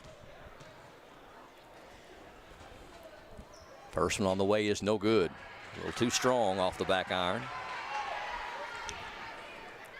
1:05 left here in the third quarter. A third quarter that has belonged to Knox Central. Second one on the way is good. 7 for number 14, Angela Nichols. Mills brings it across the timeline. Ahead to Hensley. Now to Hamilton. Collins to Hinchley. Collins from 10. It's good. Collins having a big third quarter. She's got 9 of her 16. 19-point lead, 52-33. Gilbert beats Hurst into front court. Backdoor cut down to Berry, off the glass and good. I believe that was Vaughn. It's actually Vaughn, yes. Larkin Vaughn with the feed from Abby Gilbert. Vaughn's got 5 all here in the third quarter. Top of the key 3 is no good this time by Hamilton. Hinchley with the rebound. 15-footer for Collins is no good. And Gilbert with the board. Ahead to Berry. Down to Vaughn. Vaughn, shot is short. Collins with the rebound. 10 seconds left in the quarter. Ahead to Mills. Nice job of stopping her momentum. She's got 9 in the quarter, 12 for the game. 2 seconds left. Can they get a shot off in time? I don't think they did. But nonetheless, Knox Central with a big third quarter, and they have pulled ahead substantially now. They lead by 19. At the end of 3, Knox Central 54 and Jackson County 35. We're back with the fourth quarter of action. This is the 2024 PRTC Classic on PRTC TV.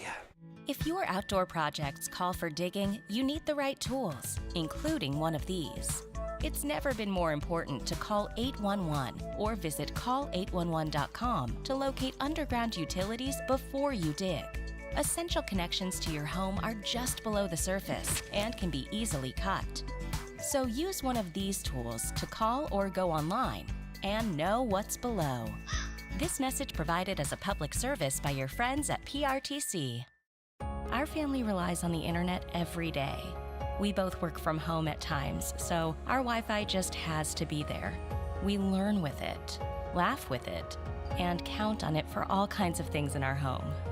Your family depends on strong internet and Wi-Fi. That's why PRTC provides fast internet speeds with enhanced Wi-Fi management every day.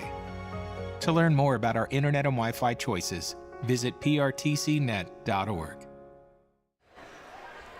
Leading scorers for both teams through 3 quarters. Hallie Collins was 16 for the Knox Central Lady Panthers, and freshman Hannah Jackson from Jackson County with 14 to lead the Lady Generals. Knox Central with a commanding lead, 54-35, as we start the fourth quarter of action. Game number 1 of 5 of the 2024 PRTC Classic here on PRTC TV. Ainsley Nichols set to trigger it in for Jackson County. They got a lot of work to do to get back in this one. Only 8 minutes to do it in.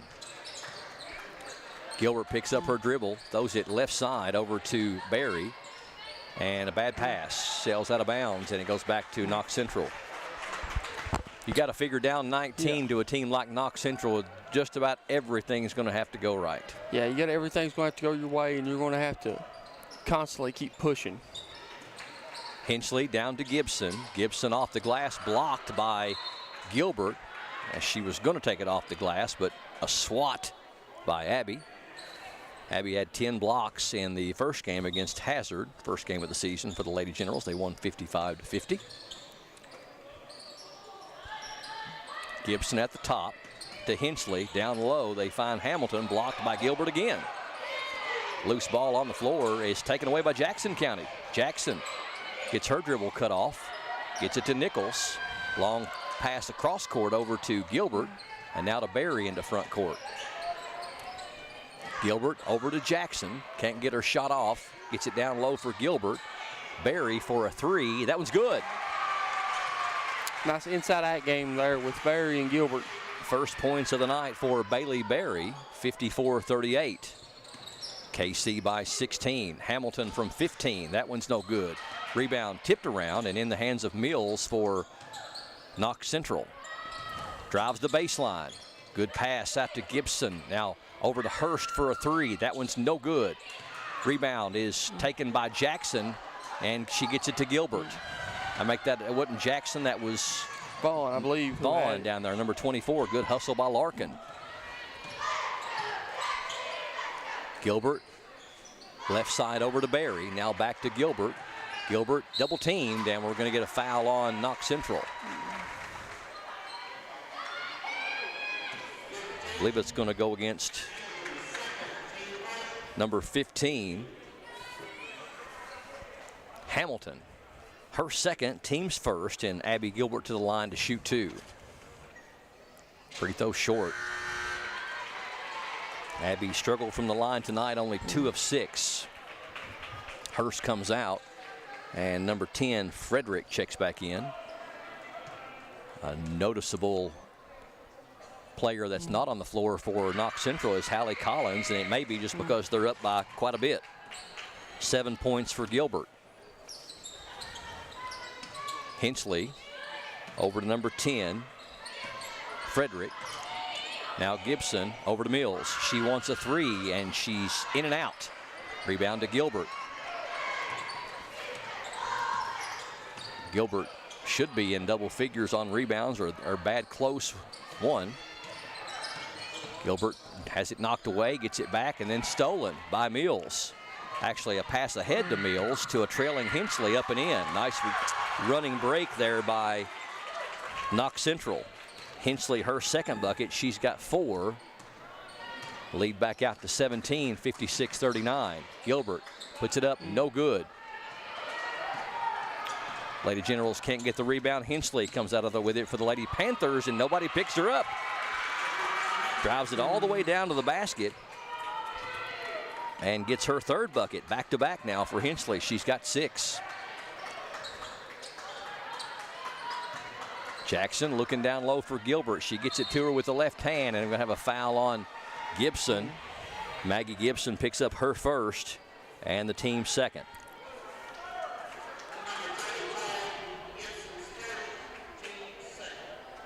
So Collins comes off the bench, going to check back in. How many rebounds you got her with? Gilbert or Collins? Gilbert. 14. Yep. Still 3 points away from a double-double, but really struggling at the line tonight. 3 of 8. Collins checks back in, and for Hamilton, second free throw is good. 8 points for Gilbert.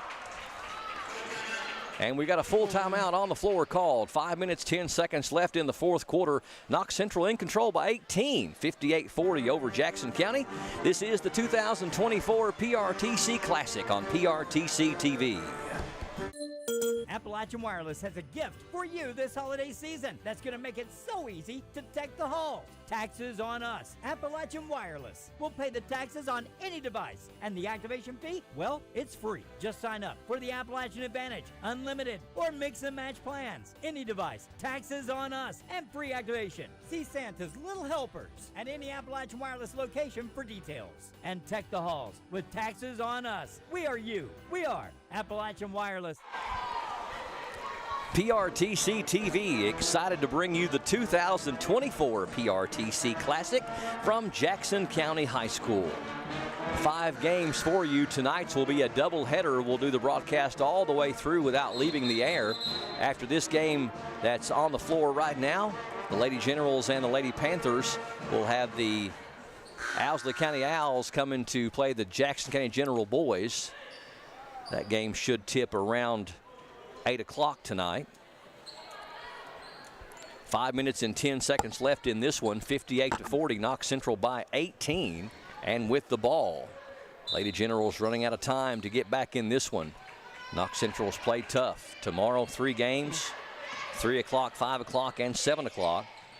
Jackson County and Leslie County at 3 in girls action. Down to Collins up and in, and the foul. Collins having a whale of a game. Foul's going to be on Vaughn, her second, team's first. Be the Lady Generals and the Lady Eagles of Leslie County at 3 o'clock tomorrow. Then at 5 o'clock, it'll be the General Boys. Jackson County taking on Morgan County out of the 16th region. 7 o'clock game will be our marquee matchup, our main event, so to speak, as be the number 2 team in the state, Trinity out of Louisville, with the number 1 junior, Jaden Johnson, taking on Coach Steve Wright and the Madison Southern Eagles, I believe they are. Nichols gets it ahead to Abby Gilbert just before the 10-second count. Jackson fakes the 3. Now she'll try it from the elbow, and that one's good. Hannah Jackson nails her 5th 3 of the game. She's got 17, 61-43. Mills in the right corner. Down low to Gibson, up, no good. Good defense down there by Gilbert, and she's got another rebound. Picks up her dribble, though, looking for some help. Gets it to Nichols. Nichols guarded by Mills. Nichols across the timeline. Looking for some help. Gets it to Gilbert. Guarded by Gibson. Abby going to be fouled on the shot. If that goes against Gibson, that's going to be her second. Actually going to go against number 10, Frederick, on the help defense. Her first, team's third, and Gilbert back to the line. She can make these two. She'll have a double-double tonight. First one on the way is good. 5 of 10 from the line tonight for number 34. Hurst and number 13, Melton, check in for Knox Central, replacing number 32, Gibson, and number 33, Hensley. Abby's second one on the way is also good, so give her that double-double with 10 points. She has only 2 field goals on the night. 61-45, Jackson County has 5 unanswered. Jumper by Mills is no good. They try to save it in, but they do right into the hands of Ansley Nichols. Nichols quickly into front court for Jackson County. Gets it to Gilbert. Gilbert in the corner. Good ball movement by Jackson County down to Gilbert, and she's going to be fouled again. So Abby making a living, or having the opportunity to make a living at the line. Foul's going to go against number 21, Sydney Hurst. I've got her with 3. Team's fourth. Free throw good by Gilbert. So she's found her stroke now. She's made 4 in a row in 5 of her last 6. Give her 11 on the night. Second one on the way is good as well. 61-47. Lady Generals trying to climb back in this one. They've outscored them 12-7 here in the fourth quarter. 3:30 left in the game. Get it down to Collins down low. Nice little give and go with her and Mills. Collins gets the bucket. She's got 21 to lead all scorers. Jackson in the corner over to Barry, and we've got it knocked away by Hurst out of bounds.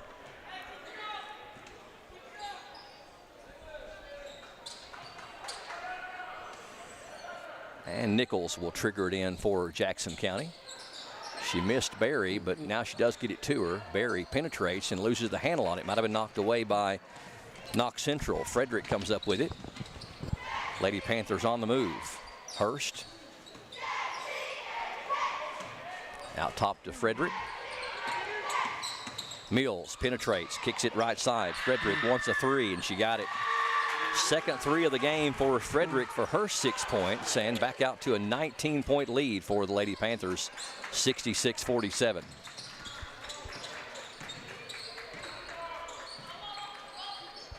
To the high post to Gilbert, and knocked away. Good defense down there by number 35, Hallie Collins. Collins into front court, penetrates, kicks it to Mills for the short jumper. It's good. Mills has got 14. Just like that, out to a 21-point lead, 68-47. Lady Generals look like they're about out of gas. 2:10 left in the game. Gilbert left side. Jackson wants 3 more. That one's short. And the rebound to Collins. She has been a rebounding machine tonight. Down to Mills. Nice pass up and in. Mills has got 16, and now it is a runaway. 70-47. Nice defense by Collins on the steal. Collins off the glass and good. Wow. They are really showing out now. 23 for Collins. Gilbert into front court. Puts it up and can't get it to fall. We got a blocking foul called on Knox Central's number 13, I believe. Hannah Melton. Team 5th, but it's a shooting foul, so Gilbert would be at the line anyway, but Knox Central has really put it away here in this fourth quarter, and just really in the last minute and a half or 2 minutes, they've really made it unreachable. Free throw is good. Substitutions coming in now for Knox Central as Collins comes out, Frederick comes out, and Mills checks out. 72-48. Second one is rolling off. And the rebound to Knox Central.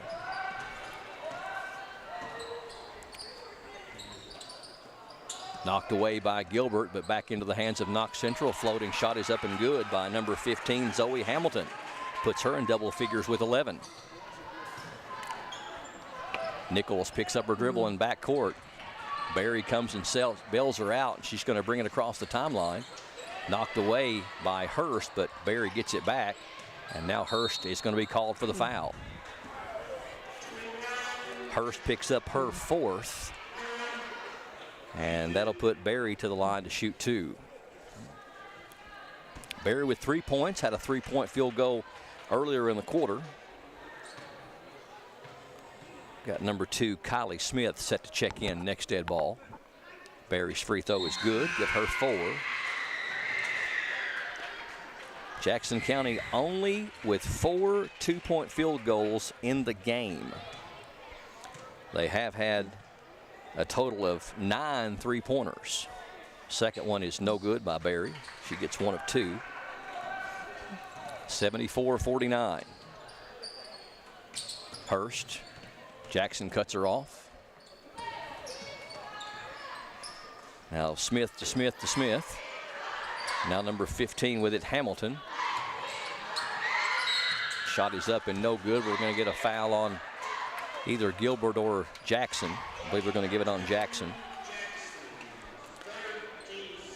Jackson's third, team second, but it is a shooting foul. And that's going to be number 2, Kylie Smith, to the line for the first time tonight.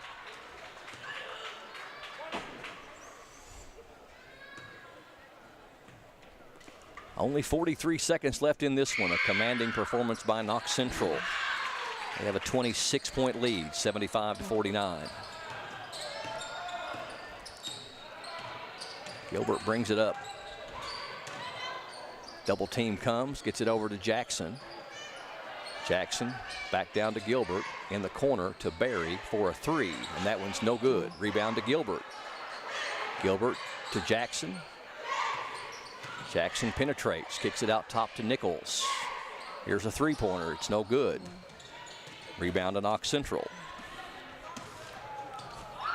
Left-handed shot up and good by number 33. I believe that was Hensley. She's got 8. And that's going to do it. Final score, Knox Central 77 and Jackson County 49. 28-point victory for the Lady Panthers. They move to 2-0 on the season. Jackson County falls to 1-1. We'll come back and talk to our PRTC TV player of the game and also get you set for the nightcap game, which is going to feature the Jackson County General Boys against the visiting Owsley County Owls. More straight ahead here on PRTC TV. We understand an upside-down world, but they're writing us off before we get to the starting line. A stalled generation? Who do you think is going to fix all this? We will, because our future is the future. So we're going to build bridges and hospitals in a day and feed those left in the cold. We're going to do all this and more because we have an appointment with destiny. Fiber-powered internet from PRTC is fast, crazy fast. Experience crazy fast internet speeds from PRTC with reliable downloads up to 1 gig. Now you can surf, stream, game, chill with speed to spare. And with our new GigaSpire Blast, you'll enjoy the ultimate Wi-Fi experience everywhere in your home. Accelerate your internet. Contact PRTC to sign up or upgrade your internet today. Basketball fans, get ready. The 2024 PRTC Classic is coming to Jackson County High School December 6th and 7th. The action starts on Friday, December 6th, with the Jackson County Lady Generals taking on the Knox Central Lady Panthers, followed by a border battle as the Jackson County Generals face the Owsley County Owls. Saturday brings even more action as the Jackson County Lady Generals take on the Leslie County Lady Eagles. Then, the Jackson County Generals battle the Morgan County Cougars from the 16th region. Then, the grand finale, as the Madison Southern Eagles from the 11th region square off against 7th region power, the Trinity Shamrocks, in what should be a classic main event. If you can't make it to the games, no problem. Catch every second of the action live on PRTC TV's Facebook page and YouTube channel. The 2024 PRTC Classic, December 6th and 7th at Jackson County High School. Don't miss this action. It's more than basketball. It's a classic. There's so many great things about life in gig country, and PRTC is proud to be one more. A local internet provider with all the speed and reliability your family needs, backed by hometown service and support. Whether you need to just check email or power multiple Wi-Fi devices all over your home, we've got the right package for you. Stop by one of our friendly offices, give us a call, or visit us online to learn more. PRTC, your local internet connection. Take the halls and take control with Advance Pay, the plan you've been asking for, with no credit check, no contract, and most features of postpaid, plus lots of new multi-month options and plans. It's Advance Pay from Appalachian Wireless. Take the halls with $100 off select Advance Pay devices. Ask Santa's Little Helpers about Advance Pay at your favorite Appalachian Wireless location. Your plan, your way, Advance Pay, because we are you. We are Appalachian Wireless. Are you working online from home? PRTC needs your feedback. Take a quick online survey and let us know how we can enhance your work from home experience. Your input will help us prioritize service improvements, including better outage notifications. Plus, when you complete the survey, you'll be entered for a chance to win 3 months of free PRTC internet. Scan the QR code now to get started. Thank you for helping us serve you better, right where you work, at home. A convincing win for the Knox Central Lady Panthers as they defeat the Jackson County Lady Generals by a final score of 77-49. Knox Central improves to 2-0 on the season, and the Lady Generals of Jackson County drop to 1-1 on the season. This is the 2024 PRTC Classic here on PRTC TV. Doubleheader tonight. We're going to have one extended broadcast as we will stay on the air all the way through to the second game, which is coming up here shortly. Tip-off should be around 8 o'clock on that one for the Jackson County General Boys, entertaining the visitors from over in the 14th region, our next county over, the Owsley County Owls. We do hope to talk to our PRTC TV player of the game, Hallie Collins, if we can get her up here in a moment. But before she gets up here, we're going to go ahead and run down our final stats and final thoughts. Here's Hunter Carroll. We'll start with Jackson County's individuals. Brian, you had number 2, Sammy Creech with 3 points.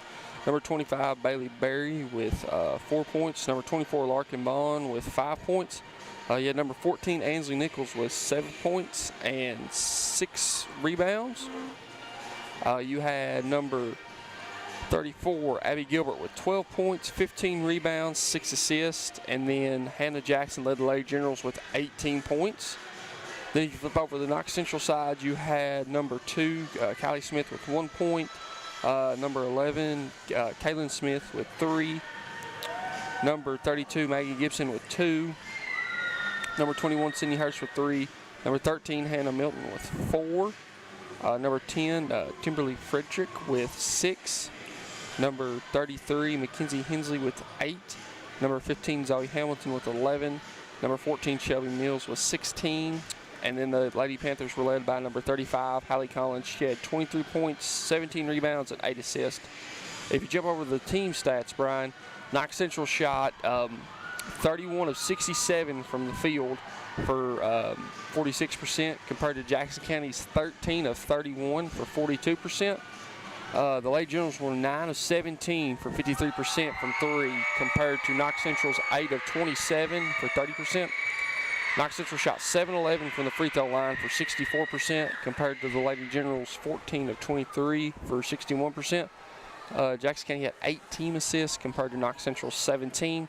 Knox Central had 31 team rebounds compared to Jackson County's 26. The Lady Generals did have 22 turnovers compared to Knox Central's 5, Brian. All right, again, your final score, it is Knox Central in a big way over the Lady Generals of Jackson County, 77-49. And joining me on the mic is a big reason why, our PRTC TV player of the game, and that is number 35, Hallie Collins. And Hallie, I swear, you know, I went to school with your dad. He's a little older than me. Your mom used to work for me. I feel like we know each other a lot better than we do. It's like I know you, but I don't know you. Do you get that at all? Yeah, I get that. I feel like I've been playing in this gym ever since I was a little girl, so I think this is my last time playing in here, so it's a little bittersweet. Well, and also, too, being a native of Jackson County, and a lot of these girls that you've played ball against over here, they are truly a lot of your personal friends, aren't they? Yeah, they are. Kenna and Abby are like my best friends, especially Kenna. We grew up with each other, so it's, like I said, it's really bittersweet, and I think I'll be playing against Abby for the next 4 years, so. You guys are going to kind of be in the same conference or whatever, yeah, she'll right? be at Campbellsville, and I'll be at UPOC, so it's both NAIA, so. Talk to us about the journey that it's been for you. You have battled injury after injury, and you've had to just battle through a lot of adversity and a lot of things, but you've stayed tough, you've stayed committed to your game, but it has not been easy. Yeah, that's for sure. Ever since I was a little girl, it's always been adversity, but I think that's what makes me who I am today. And without adversity, like I said, I wouldn't have that grit and that toughness. So I think that's, like I said, who I am today. And without my teammates, I wouldn't be who I am today either. And with that guy sitting down there, Mitchell Madden, I wouldn't be who I am today either. So. Now, you even posted on social media and didn't feel like you had a very good game against Harlan County to start this past Tuesday. You feel like things started to click a little bit more tonight for you than did the first game? Yeah, for sure. I told a lot of people, I said, I'd rather not hit anything now than not hit anything later. So I'd rather it come along as the season goes on. I don't think us as a team we're playing very well. So, and it's early in the season. We'll get things together, and you don't want to play good early on. You want to play good later on, and you want to hit your peak right at the end. And I think that's what we're going to do, like we usually do. I think that's a great point. I've seen a lot of really good basketball teams peak too early, yeah. And not peak at the right time. Now, one thing that you may be somewhat aware of, but may not be fully aware of, there are 27 or 28 seasons that you can research online on the KHSAA website going back to the 97-98 season. And in those 27 or 28 seasons since 97-98, you guys have made the region 19 times, and you've been knocked out in the first round 17 times. And the only 2 times you've made the semifinal was the 97-98 season when they went all the way to the final against Harlan Independent, and then last year when you all made it to the semifinal round. But every other year it has been knocked out in the first round. How much does that mean to you? Because honestly, this is probably the Lady Panthers' best bite at the apple, so to speak, in quite some time for Knox Central. But I know that it has been a bit of a monkey on your back, and I know you've got your mark set on that 13th region tournament. Oh yeah, for sure. We have 6 seniors on the team, so we're a veteran team. So I think that grit is going to bring us to the championship game and make us win that. And if we don't win this year, it's going to be very disappointing because we have a lot of chemistry on the team. We're each other's best friends. I know some of these girls have been playing with each other, like kind of like me and Abby and Kenna. That's how long they've known each other, and I've known them girls for a long time because my mom's from Knox Central and from that Girdler area, so I've known them for a long time too. And we're just like family. And like I said, it's just gonna be really disappointing if we don't make it. And last year we won the first round, but we didn't win the second round. It's a shoulda, coulda, woulda situation. So we made history last year, but we want to make history in a better way. We want to win the region, and we just want to bring it back to our county. You talked about 6 seniors on this squad, and when you get down to that arena floor in Corbin, people that don't play basketball don't realize what it means when you take that wall away from behind the backboard. And it changes your depth perception. Teams don't shoot as well normally at the region, and people get a little jittery and get the big eyes, some people say. But you guys are more ready this year because of senior leadership. You've been there, done this before. Yep, I agree. And I think it was last year. Is that when Jackson County was in the? No, it was the year before. And a lot of people didn't think Jackson County was going to get in the game, but I tell everybody, if you have the best inside-outside game, that's who's going to get to the championship game, because like you said, the backdrop makes a huge difference. If you're just going to rely on threes, you're probably not going to make it to that championship game, because if you're not hitting them, I mean, if you're probably a 40% shooting team in a gym like this, you're probably not going to shoot 40% down there. It's a big difference. So if you're a really good inside team, then you're going to probably get to the championship game. Talking to Hallie Collins, our PRTC TV player of the game, 23 points, 17 rebounds, 8 assists, only 2 assists away from a triple-double here tonight. Already committed to U-Pike, and I know it's an exciting time, your recruitment. You had 30 or 40 schools that made offers to you, and it was a big deal. How do you stay focused when you already know what the next chapter is? How do you live in the moment? Signing that paper kind of took a big weight off my shoulder, you know. A couple of years ago, I kind of made a decision that I wanted to go to find a home, because a lot of people now, it's D1 or bust. That's not what I wanted. I wanted to find a home because a lot of people now, they go for the money. I didn't want to go for the fame. I wanted to go and just feel like I had chemistry, feel like I was wanted, I was needed, and that's what I feel like at U-Pike. And I feel like that coach, he knows it's more than basketball, and that's what I really love about him. And I feel like that's just home to me, and it's family already. So just knowing that I'm already committed, and that, I mean, he was probably watching the game tonight, so if he's on, hey, but I'm just really excited for the next level. But like I said, just knowing that I signed that paper just put a big weight off my shoulders. And right now I'm just focused on winning the region championship, and after that I'll be working hard to get to the next level. So, Hallie, what will make this season a success for you, both as an individual and also for the Lady Panthers? First and foremost, just win the region championship and just making memories. You know, this is my senior year. Like I said, it's bittersweet, but individual-wise, I don't care about points. The thing that I'm worried about is making my teammates better and rebounding. I feel like I'm almost at 1,500 rebounds, and that's 1,500 extra possessions. That's how I see it as. And a lot of girls now, they don't want to rebound. They don't want to do the dirty work, and that's what separates me from good to great is my dirty work. And I think Sarah Elliott has 1,800 and something rebounds, so she's like top 5 in the state, and I want to get to number 1. I think I have to average almost 16 rebounds a game, depending how many games we have this year. So I think I can get to that number 1 spot in the state. And for me, being my size, that's unheard of, and I think that's just grit. So that's individually, that's what I want to get to. But the main thing is winning the region and getting to state. Hallie Collins, the preseason favorite for Player of the Year in the 13th region, but points don't matter to her. Winning and rebounds matter to her, and you are our PRTC TV Player of the Game. Great job tonight. Thank you. Good luck this season. Stay healthy and go all the way, okay? Thank you. Hallie Collins with 23 points, 17 rebounds, and 8 assists, and Jackson County didn't have much of an answer for her tonight, Hunter Carroll, as she is just the type of player that is unselfish and doesn't really mind to let her other players score. She was one of 3 players in double figures, and they put a total of 10 players in the scoring column tonight, and Knox Central hard to handle for the Lady Generals tonight.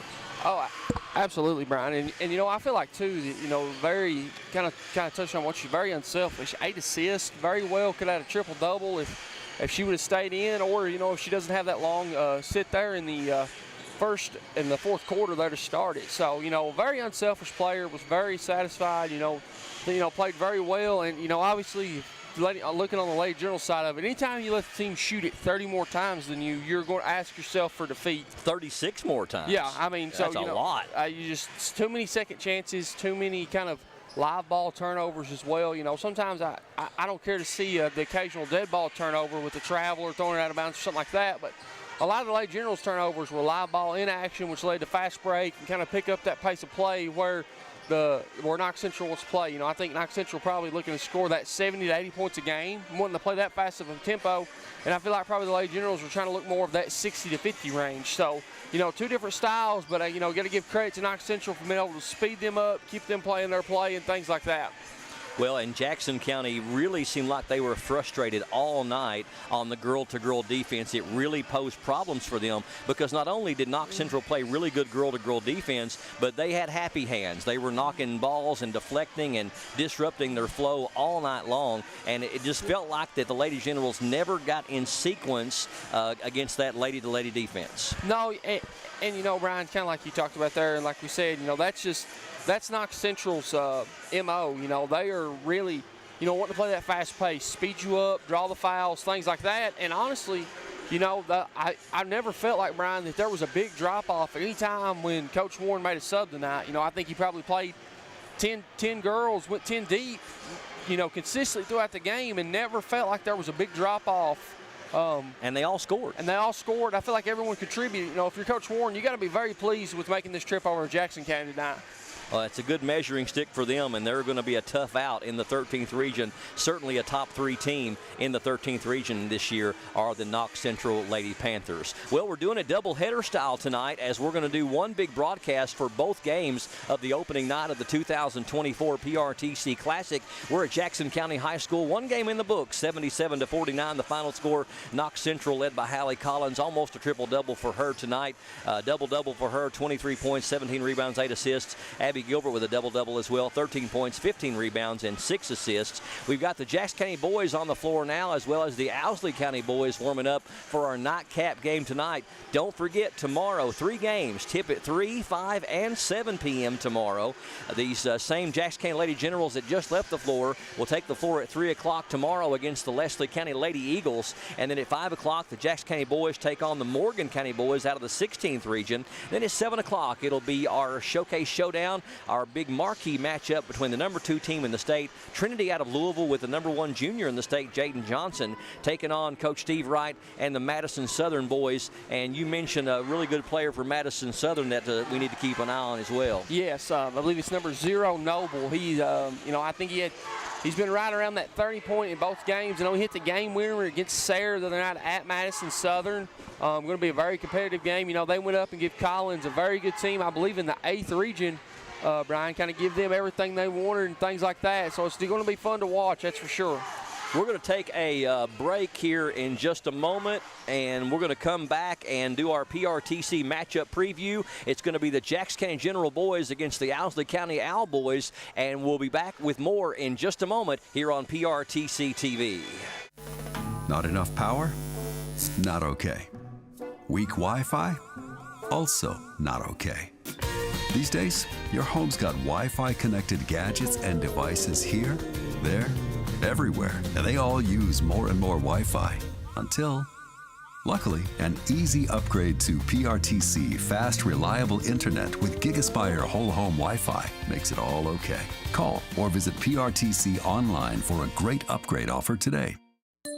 Make it a high-tech holiday season by teching the halls with Appalachian Wireless. Everybody loves an iPad, and right now, get the iPad 10th Gen 64 gig for just a penny with a standard 2-year agreement on the unlimited or mix and match plan. New or renewed, make this holiday season one to remember by visiting your favorite Appalachian Wireless location for details on an iPad 10th Gen for a penny. We are you. We are Appalachian Wireless. Video gaming is a great way for families to have fun together. And PRTC's reliable internet and Wi-Fi is a game changer. Super fast download and upload speeds up to 1 gig. And GigaSpire whole home Wi-Fi power today's most exciting games on consoles, handhelds, even VR headsets with no lag or buffering. Contact PRTC and level up to game-changing internet and whole home Wi-Fi today. This holiday season, don't just deck the halls, tech the halls with brand new devices from Appalachian Wireless. All of Santa's good boys and girls are going to love this holiday deal. An iPhone 14, 128 gig for a penny with the unlimited or mix and match plan with a standard 2-year agreement. An iPhone 14, 128 gig for a penny. See Santa's little helpers at your favorite Appalachian Wireless location for details and tech the halls. We are you. We are Appalachian Wireless. Most of us are in touch with the internet in one way or another all day long. A fast, secure connection matters. It keeps us entertained, informed, in touch. PRTC cares about your connection. We know strong, reliable internet with GigaSpire whole home Wi-Fi makes life better. If you need an upgrade or just have a question, get in touch. Call or visit PRTC online today.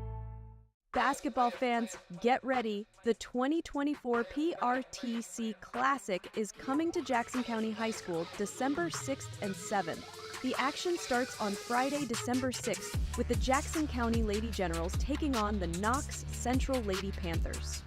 followed by a border battle as the Jackson County Generals face the Owsley County Owls. Saturday brings even more action as the Jackson County Lady Generals take on the Leslie County Lady Eagles. Then, the Jackson County Generals battle the Morgan County Cougars from the 16th region. Then, the grand finale, as the Madison Southern Eagles from the 11th region square off against 7th region power, the Trinity Shamrocks, in what should be a classic main event. If you can't make it to the games, no problem.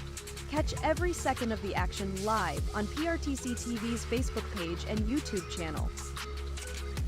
The 2024 PRTC Classic, December 6th and 7th at Jackson County High School. Don't miss this action. It's more than basketball. It's a classic. Santa is helping you tech the halls this season with the Santa Bundle from Appalachian Wireless. Get over $1,000 in savings on select devices on a new or renewed line with the Appalachian Advantage, Unlimited, or Mix and Match plans. Stop into any Appalachian Wireless location and get the details on how you can save and save big. Get over $1,000 in savings. Ask for the Santa Bundle because we are you. We are Appalachian Wireless. These days, you have Wi-Fi powered smart devices working throughout your home. And you want to keep all those gadgets running at peak performance. It's easy to do when you have PRTC fast, reliable download speeds and enhanced Wi-Fi management. Give your home's data-hungry devices all the bandwidth they need to enhance your family's life. Contact PRTC to sign up for or upgrade your internet today. Are you working online from home? PRTC needs your feedback. Take a quick online survey and let us know how we can enhance your work from home experience. Your input will help us prioritize service improvements, including better outage notifications. Plus, when you complete the survey, you'll be entered for a chance to win 3 months of free PRTC internet. Scan the QR code now to get started. Thank you for helping us serve you better, right where you work, at home. For the ultimate Wi-Fi experience, you need a managed Wi-Fi service with advanced Blast Wi-Fi. Blast managed Wi-Fi systems provide ultimate coverage, ultimate performance, and ultimate power all the time. Available from PRTC, Blast Wi-Fi systems feature the latest Wi-Fi 6 technology. They're equipped with unrivaled bandwidth and 4 times more simultaneous connections, so you can connect tons of devices throughout your home with no lag and no downtime. Plus, with 24/7 support and remote troubleshooting, you can rest assured PRTC is always there to help you should any issues arise. Now the Ultimate Managed Wi-Fi also comes with the Ultimate app. The PRTC Commander mobile app puts you in control of the home network and makes it easy to set up and connect devices, run network speed tests, pause Wi-Fi, and set parental controls, all from the palm of your hand. It's the ultimate Wi-Fi experience, and it's a blast. Contact PRTC today to sign up and get started. Welcome back to Jackson County High School here on PRTC TV. It is the 2024 PRTC Classic. A doubleheader tonight, 1 game in the books, 1 game about to start. Let's get our PRTC TV matchup preview. It's the Jackson County General Boys hosting the Owsley County Owls. Owsley County under first-year head coach Tyson Gross. His first season, he's got 1 win and 1 loss. Took over for head coach Neil Terry, who had coached there the past 3 seasons. Owsley was 9-22 last year. They lost in the opening round of the 56 district play to Powell County, 81-47. 56 district is made up of Owsley, Powell, Lee, and Estill counties in the 14th region. From last year's team that averaged 57 points per game, Owsley lost 67% of their points, including graduating their leading scorer, Jacob McCoy, who averaged nearly 18 points per game. Their second and third leading scorers from last year aren't with the team this season either. Returning from last year's squad are junior Keegan Harold, who averaged nearly 9 points a game, but only played in 17 of their 31 games last year. Another junior, Chase Price, also returns. He averaged 5 points per game and led the team in rebounds at 5.5 per game. Owsley has 1 win and 1 loss so far in the 2024-25 season, defeating Lynn Camp on the road this past Monday, 82-56, before dropping one to Buckhorn at home, 59-56. Owsley last made the 14th region tournament 3 seasons ago as 56th district runner-up in the 2020-2021 season, losing in the opening round to Wolfe County. They also made the region the year before in 2019-2020.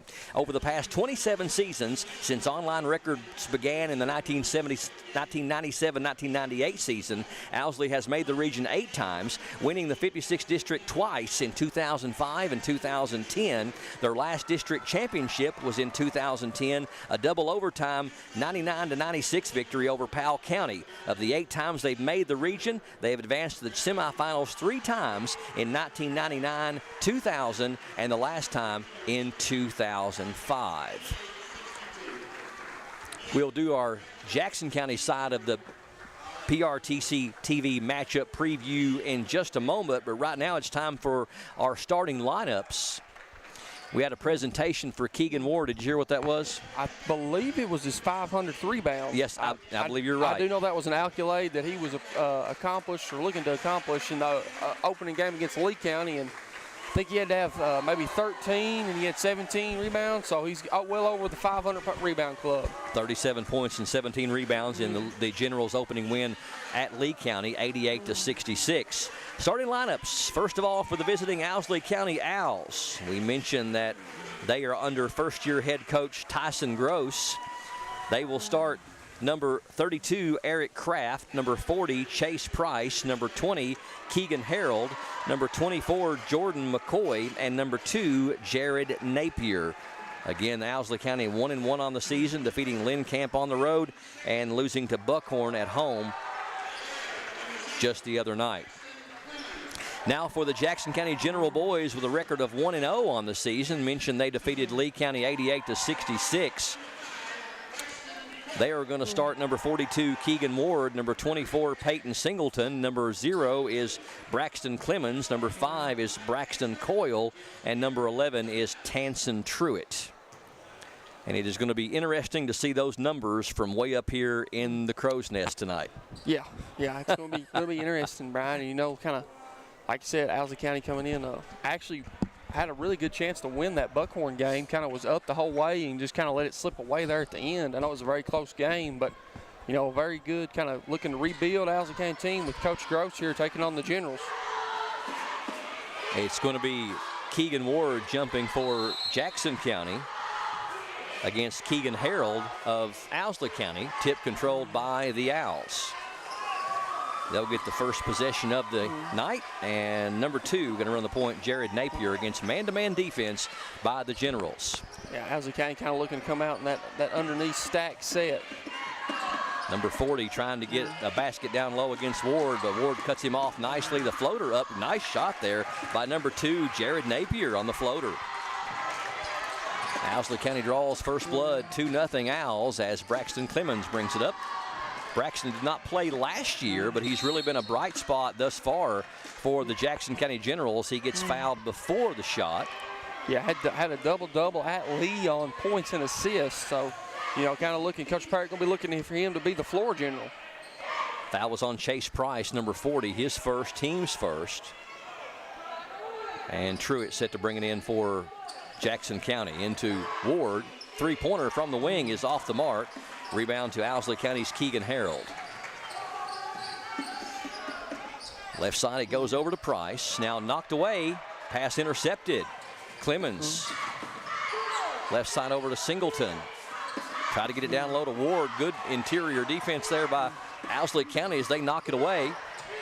Owls moving the other way, and then number 2, Napier, throws it away. And it's going to be out of bounds, though, off of Jackson County. It'll stay with the Owls. Yeah, I believe Ward kind of took it away and kind of tried to bring it down, was kind of looking for what he was going to do before he had it, and then kind of caused that turnover and just kind of slipped off. Price trying to get it in bounds. Finally does, and we're going to have a reach-in foul on Clemens. That'll be Braxton's first and the team's first.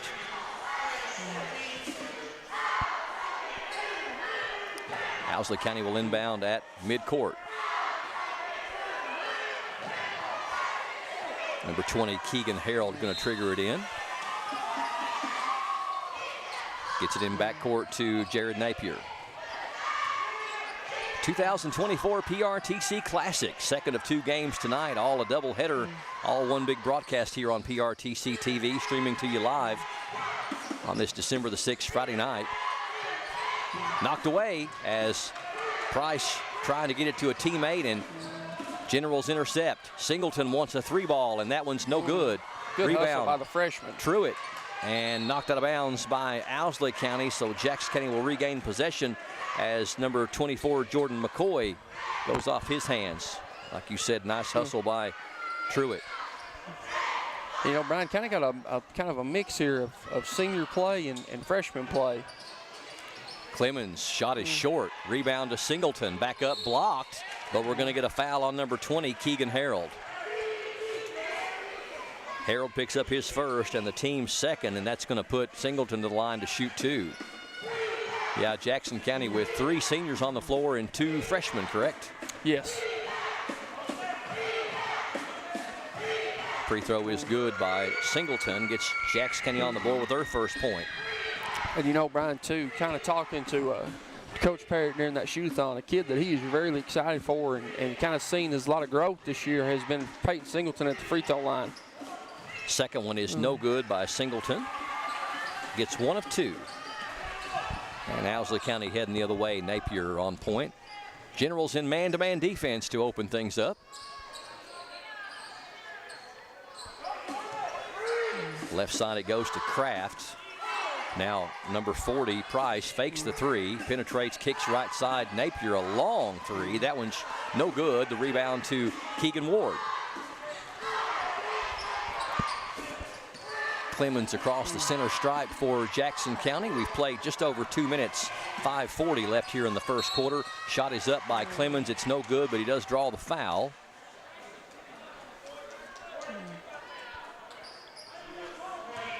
Foul is going to be on number 40, Chase Price. That's going to be his second, so he's in a little bit of early foul trouble for Coach Gross. And it looks like, too, that, you know, if he is the one that they're going to take out, that Owsley County team gets a lot smaller with Price going to the bench, picking up that second foul. Price last year averaged just over 5 points a game and 5.5 rebounds. He comes out with those 2 fouls, but both free throws good by Clemens, and Jackson County without a field goal takes the lead now 3-2 with 5:35 left here in the first quarter from Jackson County High School. Napier passes right side to Kraft. Kraft penetrates, kicks it down low. Number 12 off the glass, no good. That is Daniel Cottle, who just checked in for Price. Generals with the rebound. Clemens heading the other way. Bullet pass down to Singleton. Ball fake off the glass and good. Nice move. Peyton Singleton gets the first field goal of the game for Jackson County, and just like that, it's 5 unanswered for the Generals, and they're up 5-2 at the 5-minute mark of the first frame.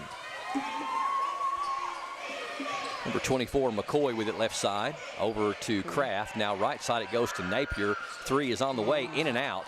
Owsley County with the rebound, and we're going to have a foul on Clemens, it looks like. I believe that'll be his second as well. It will indeed.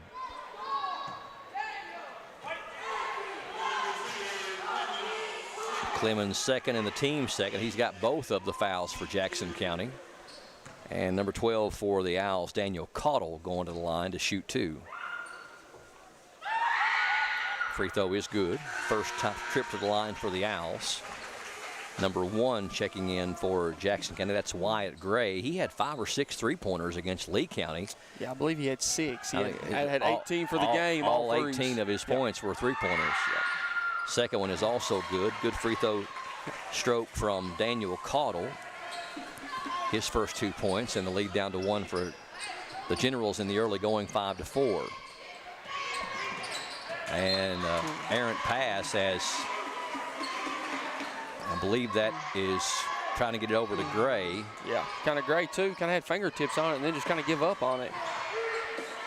And that's Braxton Coyle running the point in Clemens' place. So the Generals with an unforced error down low, and we've got a foul in the interior on the Generals. Going to be a non-shooting foul, it appears.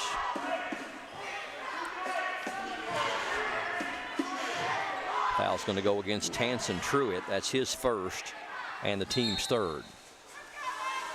Inbound to Napier. Napier, 15-footer on the way is no good. Rebound up high for it is Singleton. And we're going to have an over-the-back foul on number 12 for Owsley County, which is Daniel Caudle. Caudle's first, team's fourth. So General's going to be at the line on the next non-player control foul. Down to Ward. Ward boxing his way in and puts it up and in, and the foul. Nice, strong play there by Keegan Ward. Very, very physical going here in early going, Brian, because, I mean, we've already got, I believe that's 18 fouls combined, you know, with each team, and we're only halfway through the first quarter. And that's back-to-back fouls on number 12, Daniel Caudle, so he joins Chase Price with 2 fouls for Owsley County. Free throw no good by Ward. Jackson County 3 of 5 from the line in the early going. They lead by 3, 7-4. And we're at the midway point here in the first quarter, 4-minute mark. Napier through the paint, throws it down low to Caudle, back to Napier. Right corner three rather is no good, but it's going to go out of bounds off of Ward, I believe, back to Owsley County.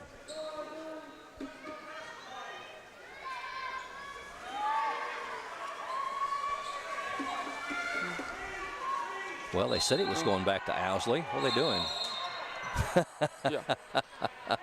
Oh, the deke. Little confusion. Happens to everybody. Well, if that was Singleton trying to smoke Singleton their heads, almost stole one. He did. He's like, okay, I'll inbound it.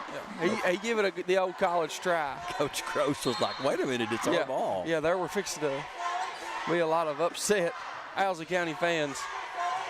Napier dribbling out top, really close to the center court line. Owsley County trying to run a 4-high set here. I think they really haven't figured out what kind of defense the Generals are running yet. It's very confusing. They think they're man, but they're not really. They're kind of throwing that junk defense at them. They've not really been able to figure out what's going on. Yeah. You got to give props to Coach Perry too. He's taken away Owsley County's 2 best players, obviously, or their 2 best scoring threats, because he's got both of his freshmen, Cool and Truitt, chasing. Knocked away. It's going to be loose on the floor, and we're going to have a jump ball, it appears. If it is a jump ball, it'll be should be Jackson. Jackson County's, on the alternating possession. That will count as an Owsley County turnover, as the Generals did a really good job there mixing it up. 7-4. Jackson County on top by 3 with the ball. Down low it goes for Ward. Nice strong move up and in, and the foul. There ain't a lot they can do with him right now, Brian. Ward has 4 and going to get a chance for another and 1. Foul's going to be on Caudle, and now he has 3, so Coach Gross are going to have to make a move now from the bench, I believe. That free throw is good. 5 points for Ward. 10-4. Jackson County opens up their biggest lead in the early going here by 6. Harold throws it back out top to Napier.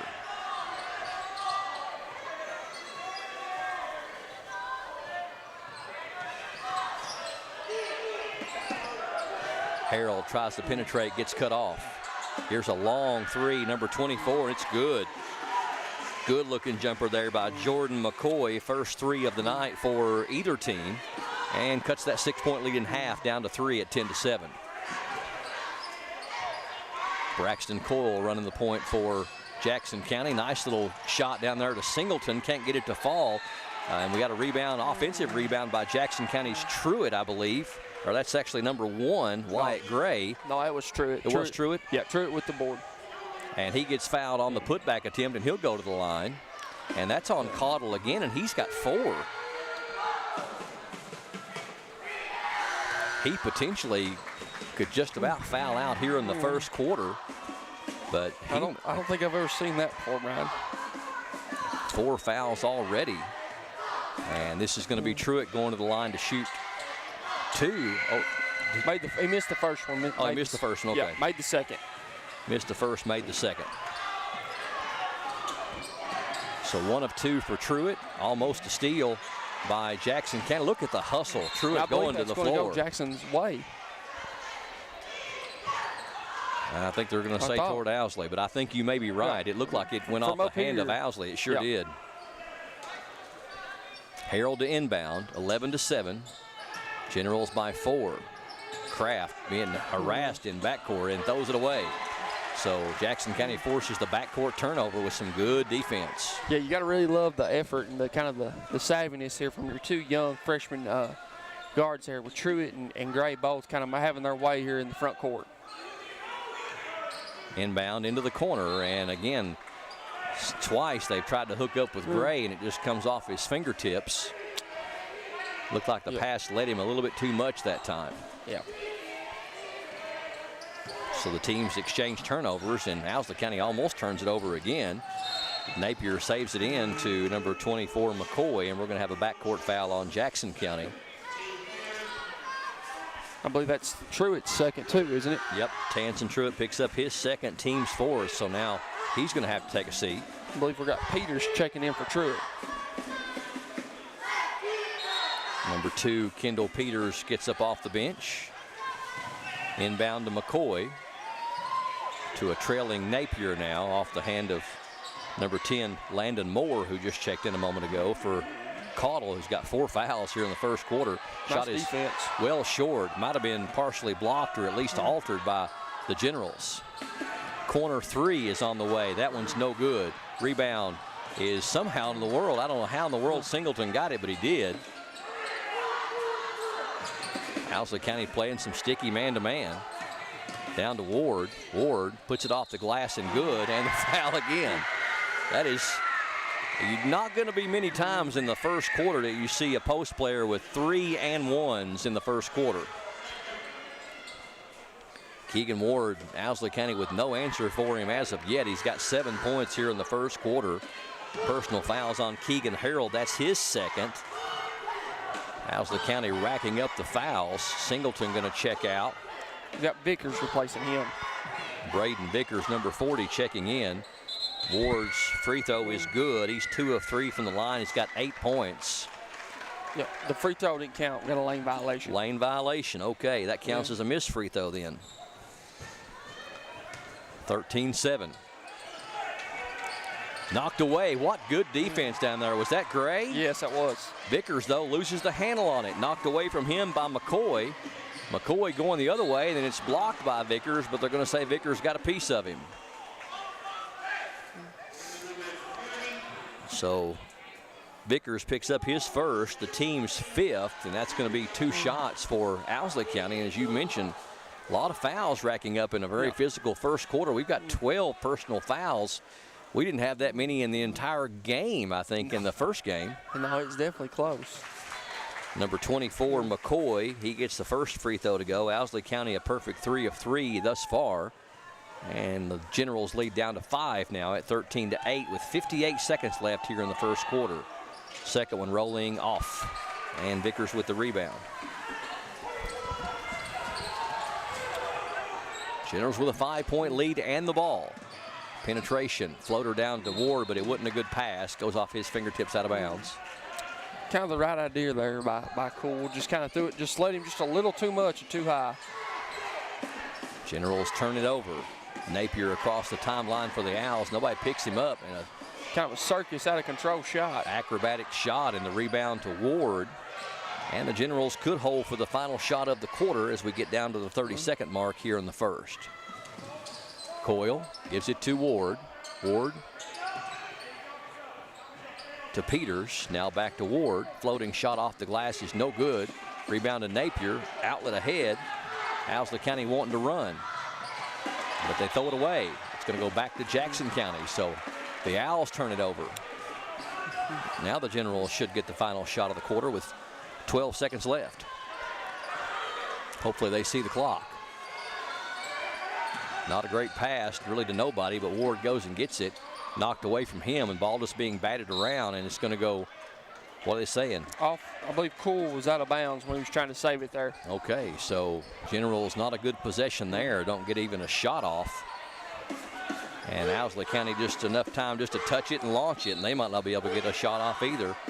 Napier launches it at the horn and did get some rim, So, a physical and topsy-turvy first quarter of action finds the Generals on top of the Owls of Owsley County by 5 at the end of 1. Jackson County 13 and Owsley County 8.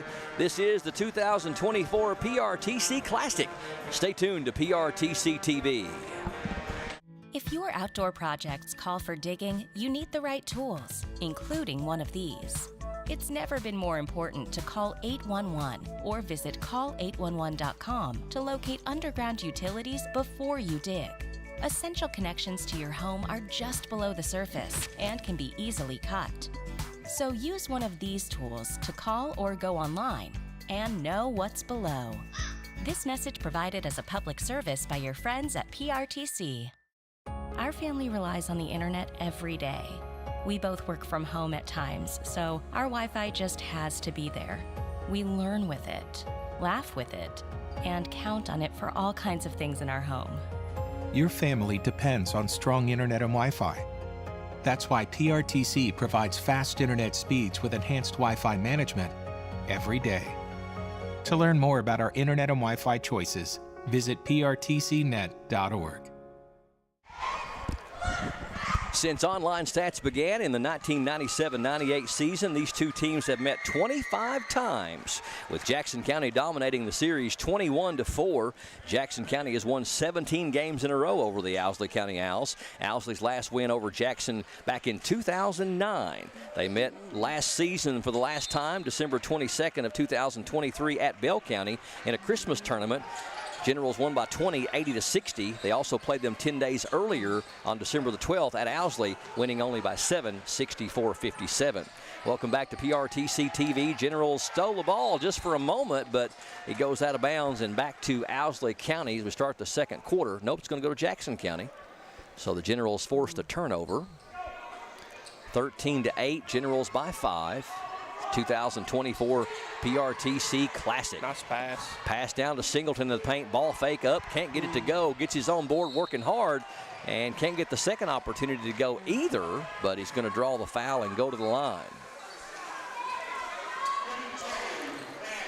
Foul's going to be on Eric Kraft. That's going to be his first and the team's first of the quarter. Owsley County already with some foul trouble from Daniel Caudle, who's got 4. And what we got, another lane violation? Yeah, Singleton jumped in the paint before the ball hit the rim. Also 2 starters with 2 apiece, number 40 Chase Pryor and number 20 Keegan Harold. Is that the second lane violation on the Generals in this first half? It is, and Brian, I thought the rule changed when the shooter, it was on the release now, not when it hit the rim, but I could be wrong. Well, Singleton does get 1 of 2. Here's a 3 from number 24. And that's a second nice-looking shot there from Jordan McCoy. He's got 7 of his team's 11. Cuts the lead down to 3 at 14-11. Corner 3 is in the air for Jackson County. It's no good, but Ward with the rebound. And we're going to have a foul on Owsley County on the rebound. And if that's on McCoy, that'll be his first. It is. His first and team's second. Good rebound position there by Keegan Ward. Truitt going to inbound it, gets it into Ward, and that's too easy. Ward with the nice hands. He's got 9. Back out to a 5-point lead, 16-11.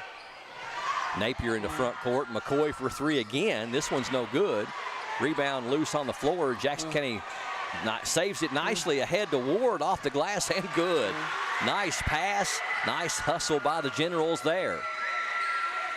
Lead back out to 7. I didn't see who went to the floor to save it. I believe it was Truitt who saved it. Nice hustle by the freshman. Kraft gets it back out top to Harold. Harold in the paint, throws it right side to McCoy for 3 more, and he got it again. Jordan McCoy keeping the Owls in the game. He's got 10 of their 14. Clemens, almost a travel. They get it down to Ward. Ward over to Singleton. Nice dish. Singleton's got 6. Scoring picking up from both teams here. Only 21 points scored in the first quarter. They've already got 13. The pass was deflected. Truitt misses the shot. Down low, Singleton back up and in. Fast and furious action here in this second quarter thus far. And Jackson County with the 8-point lead, 22-14. And Owsley County going to take a 30-second timeout. Jackson County Generals head coach Greg Parrott in his 14th season. He's won 188 games, lost 192, so almost at 500. The Generals were 12-17 last season, losing in the quarterfinal round of the 49th District Tournament to North Laurel at OBI 64-50. Similar to Owsley County, Jackson County lost 65% of their points from last season. That's 39 of the team average of 59. To graduation, transfers, injury, or kids not playing this year. Graduating from last year was Carter Cunningham, who averaged 8.4 points per game, third on the team, the top free throw shooter at 70%, and second on the team with nearly 6 rebounds. Senior Ashton Clemens, the older brother of Braxton Clemens, who averaged nearly 6 points per game. Well, you got that reversed. Braxton's the older, Ashton's just a junior. That's right. Ashton's a junior, Braxton's the senior. And he averaged nearly 6 points per game, suffered an injury during the football season, I do believe. Yes, I believe I think it was a broken ankle, they thought. But after talking to Coach Perry at the shoot-a-thon, was hoping to get him back in January. I don't know how true that is or anything like that, but hopefully his rehab and everything's going well. And it's good to see him on the bench tonight, Brian. It is indeed. Ashton nice Clemens. pass by Truitt. Truitt feeds down to Singleton for an easy one. Singleton was 7 in the quarter and 10 for the game. He joins Keegan Ward in double figures. 24-14. Generals by 10. Biggest lead. Napier over to McCoy. McCoy's kept them in it with 3 threes. They're harassing him as they get it to Price. He's back in there with those 2 fouls. Here's a 3 from the right elbow. It's no good. Rebound to Braxton Clemens. Braxton didn't play last year, but good to have him back on the team this year. Misses the 3, but Singleton with the offensive glass. Keegan Ward fakes the shot. Oh, nice move up and in. And you know, Brian, it kind of seems like here in the early going that maybe thus far this Jackson County Generals' best offense is to let one of these guards shoot it and let Ward and Singleton go get it. Well, or for Owsley County, just give it to number 24 and let him launch a 3. He's got 4 threes and 13 points. Very high pass, but Singleton with good hands to get it. Yeah, I tell you, Owsley County has no answer right now for Singleton and Ward down low. Shot was missed by Clemens. Good hustle right there by number 20, Harold, to run it down for Owsley County. Shot is up, no good, but we're going to have a foul, I believe, on Clemens or Ward. They're going to get Ward on this one. That's Keegan's first, and only the team's first here in the second quarter. 4:15 left before halftime, 26-17. Jackson County by 9. It's going to put Keegan Harold to the line to shoot 2. Hasn't scored yet tonight, hasn't been to the free throw line either. First one is right through there. Owsley County 4 of 5 from the free throw line tonight. Jackson County is 6 of 10. Second one on the way is rolling in. So Harold 2 for 2 from the line. And we've got another 30-second timeout. We'll keep it right here. We're talking about the Clemens brothers. Ashton Clemens hoping to come back in January. He's the younger of the 2 Clemens. Braxton the senior, Ashton the junior. Returning from last year's general squad, senior, leading scorer and rebounder Keegan Ward, who averaged nearly a double-double last year. 14.4 points per game and 9 rebounds per game. He scored 37 points, had 17 rebounds in the team's 88-66 victory in their opening game this past Tuesday at Lee County. Ward led 4 players in double figures, including senior Braxton Clemens with 16, senior Peyton Singleton with 15 points and 12 rebounds, and freshman Wyatt Gray had 18 points, including 6 three-pointers. 26-19, Jackson County by 7 and with the ball. 4:15 left in the first half. Second of 5 games here in the 2024 PRTC Classic. Our second game tonight, and this has all been one big doubleheader broadcast. Pass ahead to Singleton. That's Truitt. They leave him alone, puts it up and in. That is Truitt, isn't it? It was, yes. Those numbers are hard to see. First field goal by Tansen. He has really been hustling tonight on both sides of the ball. I know one thing though, when they go back in the film, Parrott's we're going to have to work on that left hand a little bit. Yes. He approached the left side of the basket with the right hand. It appeared. Napier. Penetration. Left side three is on the way by Harold. It's no good. Rebound up high for it is Singleton. Long pass ahead. Ball faked by Clemens and a bullet pass to Singleton, but I don't think he'd have caught that with a catcher's mitt. No, a little too much mustard on that one. Had some grease on it. Yep. 28-19, 3:25 left in the second quarter. Napier across the line. Jared Napier, number 2. Crossover dribble, throws it right side to the elbow. Now down low to number 40, Chase Price, and knocked away. Good defense by the Generals. Here comes Braxton Clemens. Ahead to Singleton for a triple. That one's in and out. Nice rebound position there by number 40, Chase Price, to keep it from Keegan Ward. Napier throws it down low for McCoy. Step back three is on the way short. Rushed that one just a little bit. Kind of had that heat check and had enough space. He thought he was going to be able to get that one off no problem. Rebound to Keegan Ward, who's probably heading for a double-double again. Braxton Clemens, the floater, is too strong. Rebound to Keegan Harold for the Owls. Harold into front court. Nobody picks him up, puts it up, and it's going to be good. Offensive foul. But nice defense down there. Who drew the charge? I believe it was Gray. Wyatt Gray. Good defense down there to draw the charge on Keegan Harold. And Harold's picked up his third and the team's third. Nice setup down there by the freshman to draw the charge. Becoming a lost art in high school basketball is the charge. Yeah. I mean, kind of being able to lay your body down on the line and take one. Oh, Tanner Harris could draw a charge, couldn't he? Yeah. I still think Alex Garrison was probably the best one I saw. Oh, no doubt. What a nice steal there by Napier, and can't get the bucket to go, but does draw the foul. That's one of those, Brian, one of those little growing pains there for your freshman guard cool. You know, you're going to have some of those bumps and roads along the way, but, you know, I think the important thing is, you know, you got 3 freshmen out there right now with your 2 senior post players, is just keeping them calm and cool and understand that that's going to happen going from that 8th grade pace to this pace. Napier with the steal, and he gets the free throw to go. He's got 3. And number 20 having to check out Keegan Harold with those 3 fouls.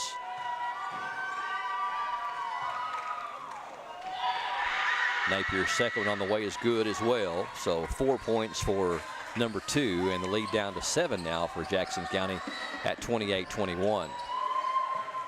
Long pass ahead, wide open for a 3, and that is no good. Rebound going to go out of bounds. They're saying off of Ward, back to Owsley County. Was that Gray on the miss? Yes, it was. Kind of seems like he's rushing his shot a little bit. I don't believe his feet are really set. When his feet are set and he lines it up like that, he's almost automatic. Just don't think his feet have been set so far in this early going, Brian. He had a really good look over there. Just didn't get it, like you said, didn't get set and didn't square up. Got a foul on Jackson County before the shot. If that's true, that'll be his 3rd, right, Brian? It will be. And it is. So Tansen picks up his 3rd and the team's 3rd, and up off the bench for Jackson County is 0-0. It's Tyler Sandlin, the 8th grader. Yep. So we got a 0 and a 0-0. Yes. Can they do that? They can. Okay. Well, they are. Tyler Sandlin checking in for the first time. Napier trying to get the shot off but can't. Gives it up for McCoy. McCoy's got 4 threes. He's got all their field goals but 1. Napier has the only other field goal for Owsley County. 28-21, 1:38 left here in the first half. Here's a 3, is good. Left-handed 3, number 22, that's Landon Halsey. He just checked in. Knocked away by Owsley. Here come the Owls. Price ahead to Napier. Shot off the glass, no good. Back up and in by McCoy. McCoy with 15. 2-point game, 28-26. Singleton ahead to Ward. Ward trying to get it down low, saved in by Owsley County. Here comes Napier. Napier into front court, right side over to McCoy. Quick release 3 is no good. Gets his own rebound, puts a left-handed shot up. That one's no good. And the Generals with the rebound. Owsley County really getting after it here in the last minute or so. 48 seconds left before halftime. Almost an over and back by the Generals. Down to Ward, triple teamed. Gray can't get the shot off. Here's a three-pointer, is no good by Sandlin. Long pass ahead and good defense right there by Jackson County. That's Sandlin, I believe, again. Keegan Ward for a three. That's an air ball. Singleton is going to be fouled on the putback. So kind of some sloppy play over the last minute or so by Jackson County. Yeah, a little rough here. It's Price's third, I believe. It is indeed. Price has picked up his third. The team's fourth, but it's a shooting foul anyway, and Singleton going to the line to shoot two. First one rattles in. Singleton 3 of 5 from the line. He's got 8 in the quarter, 11 for the game. Generals led by Ward with 13. 29-26. Generals by 3. Second one is too strong, but the rebound by Jackson County on the offensive glass. Back up, no good. Singleton with the offensive board, up and in. So a little bit of a different three-point play as they get the free throw first and then the putback. 5 seconds left in the first half, 31-26. McCoy floating shot is too strong, and the Generals with the rebound as time expires. So Jackson County leads by as many as 8 or 9 there in that first half. Owsley County cuts it down to 3, but the Generals will make that 2. But the Generals answer with the final 3 points of the quarter and go into the locker room at halftime with a 5-point lead. Jackson County 31 and Owsley County 26. Stay tuned. We will have your first half stats up next. Also take a look at some scores in and around the 13th region from last night and some games that are happening tonight as well. That and more coming up next. This is the 2024 PRTC Classic on PRTC TV.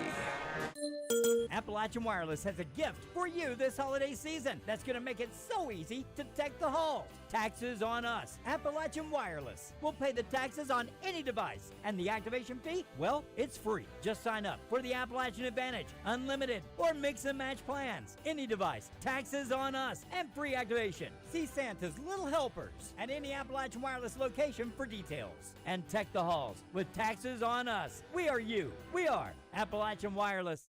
We understand an upside-down world, but they're writing us off before we get to the starting line. A stalled generation? Who do you think is gonna fix all this? We will, because our future is the future. So we're going to build bridges and hospitals in a day, and feed those left in the cold. We're going to do all this and more, because we have an appointment with destiny. Fiber-powered internet from PRTC is fast, crazy fast.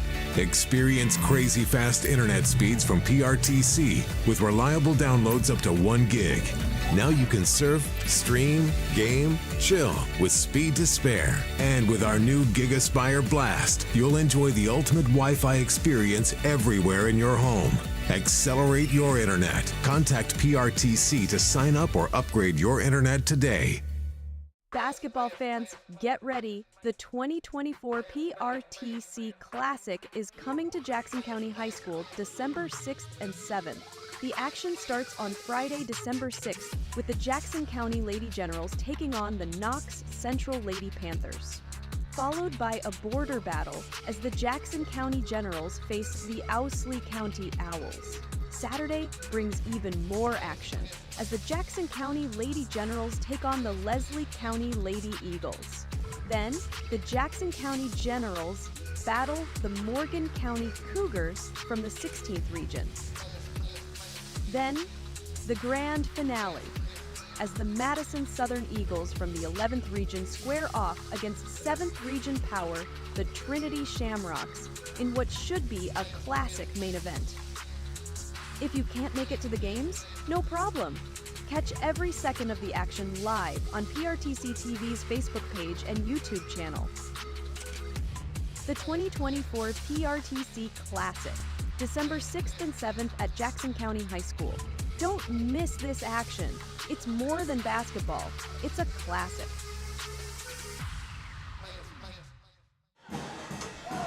Welcome back to game number 2 of 5 here at the 2024 PRTC Classic from Jackson County High School. This is PRTC TV.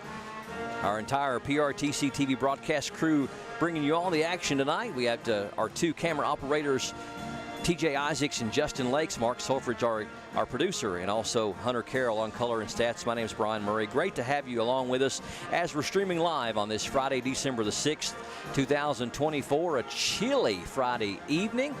Happy holidays to you, both belated happy Thanksgiving and an early Merry Christmas. And we are in day number 1 of 2 of the 2024 PRTC Classic. 3 games coming tomorrow at 3 o'clock, 5 o'clock, and 7 o'clock tomorrow. There was a game that was scheduled at 1 o'clock, but they have canceled that one. It was a JV game. It was going to be Lynn Camp, I believe, in Jackson County. But the 3 o'clock game is going to be Jackson County taking on Leslie County in girls action. 5 o'clock, these General Boys will take on Morgan County. And then at 7 o'clock, Trinity out of Louisville, the number 2 team in the state. Our marquee matchup against Coach Wright and Mr. Noble and the Madison Southern Boys. That'll be at 7 o'clock tomorrow night. Number 1 junior in the state. We're hoping to see him, Jaden Johnson. Halftime score, Jackson County Boys leading the Owsley County Boys 31-26. Let's get a rundown on how we got there and get inside the numbers. It's time for Hunter at the half. We'll start with the individuals for Owsley County. You had number 20, Keegan Harold, with 2 points. Number 12, Daniel Cottle with 2 points. Number 22, Landon Hazley with 3 points. Number 2, Jerry Napier with 4. And the Owls were led by number 24, Jordan McCoy with 15 points in that first half, Brian. If you flip over to the Jackson County side, number 0, Braxton Clemens had 2 points. Number 11, Tanson Truitt had 3 points. Number 42, Keegan Ward had 13 points and 7 rebounds. And number 24, Peyton Singleton had 13 points and 8 rebounds, Brian. If you flip over to the team stats, Jackson County was 12 of 20 for 60% from two-point land, compared to Owsley County's 2 of 6 for 33% from three-point land. Owsley County did, however, shoot 5 of 13 from 3 for 38%, compared to Jackson County's 0 of 6. The Generals were 7 of 13 from the free throw line for 54%, compared to Owsley County's 7 of 8 for 88%. Owsley County had 2 team assists compared to the Generals' 6. The Generals had 23 team rebounds compared to Owsley County's 8. Owsley County did have 9 turnovers compared to Jackson County's 11 turnovers, Brian. I felt like in that first half, kind of some very sloppy play, a lot of foul counts, things like that. To me, the big thing that stuck out, the 3-ball really kind of keeping them in it, Owsley County. And then, you had McCoy, who actually hit 4 of those 5 threes that the Owsley County Owls made. So, he kind of had 15, kind of really keeping them in it and things like that, Brian. Yeah, we had I was looking here, and I had that Jacob McCoy graduated last year, averaged nearly 18 points per game, and I'm sitting here looking at Jordan McCoy, and I'm assuming that must be a younger brother, but he was not a factor, I believe, in the games last year, but he is only a freshman this year. And Jordan McCoy, I'm assuming, again, must be the younger brother of Jacob or related to him, but he has really been the difference maker for the Owls in this early going. If he's not on the floor, it's a different story. Yeah, really nice freshman player there, like we kind of talked about, like you said, was really, Owsley County, really excited for him and things like that, and really got to like, your freshman play so far on both ends, I feel like, Brian. I felt like, your freshman gives some very contributing things on the Jackson County side as well. I know, Gray didn't shoot the ball well like he did against Lee in that first half, but, just very impressed as a whole kind of with that team, your team so far with that freshman. Tanson Truitt, really a very active player, hustling all over the floor, does have those 3 fouls, and we're going to have to watch the foul situation on both sides of the ball, more on the Owsley County side than the Jackson County side, because they've got 2 of their starters with 3 fouls apiece, Chase Pryor with 3 and Keegan Harrell with 3. Daniel Cottle off the bench picked up 4 fouls all in the very first quarter. Jordan is Jacob's brother and an amazing shooter. Thank you, Trish Bishop, for telling me that. He was the difference maker for Owsley County in that first half with 15 points to lead all scorers, and just did a great job. But on the Jackson County side, Tanson Truitt does have 3, Braxton Clemens with 2, so the fouls could become a factor in this second half. Before we go to break, tonight's games, actually some action from around the region from last night in boys games in the 13th region and around. Barberville defeated Lee County 82-60 at OBI in the Larry Gritton Senior Classic. Bell County at home, big over Redbird 98-23. Clay County big at Harlan Independent 88-50, 38-point win for Clay County. Knox Central defeats OBI at OBI, also in the Larry Gritton Senior Classic, 67-53. Lakeway Christian Academy out of White Pine, Tennessee, at Lakeway defeats Middlesboro 85-54, and Williamsburg traveled to Knoxville Ambassador Christian School in Knoxville, Tennessee, and won big 75-45. Tonight's games: Corbin visits Harlan County, Estill at Jackson City, Jeffersontown at North Laurel, Lee County at Leslie County, Whitley County at Lynn Camp. Mayo plays at Trinity Louisville. Of course, Trinity Louisville will be here tomorrow night.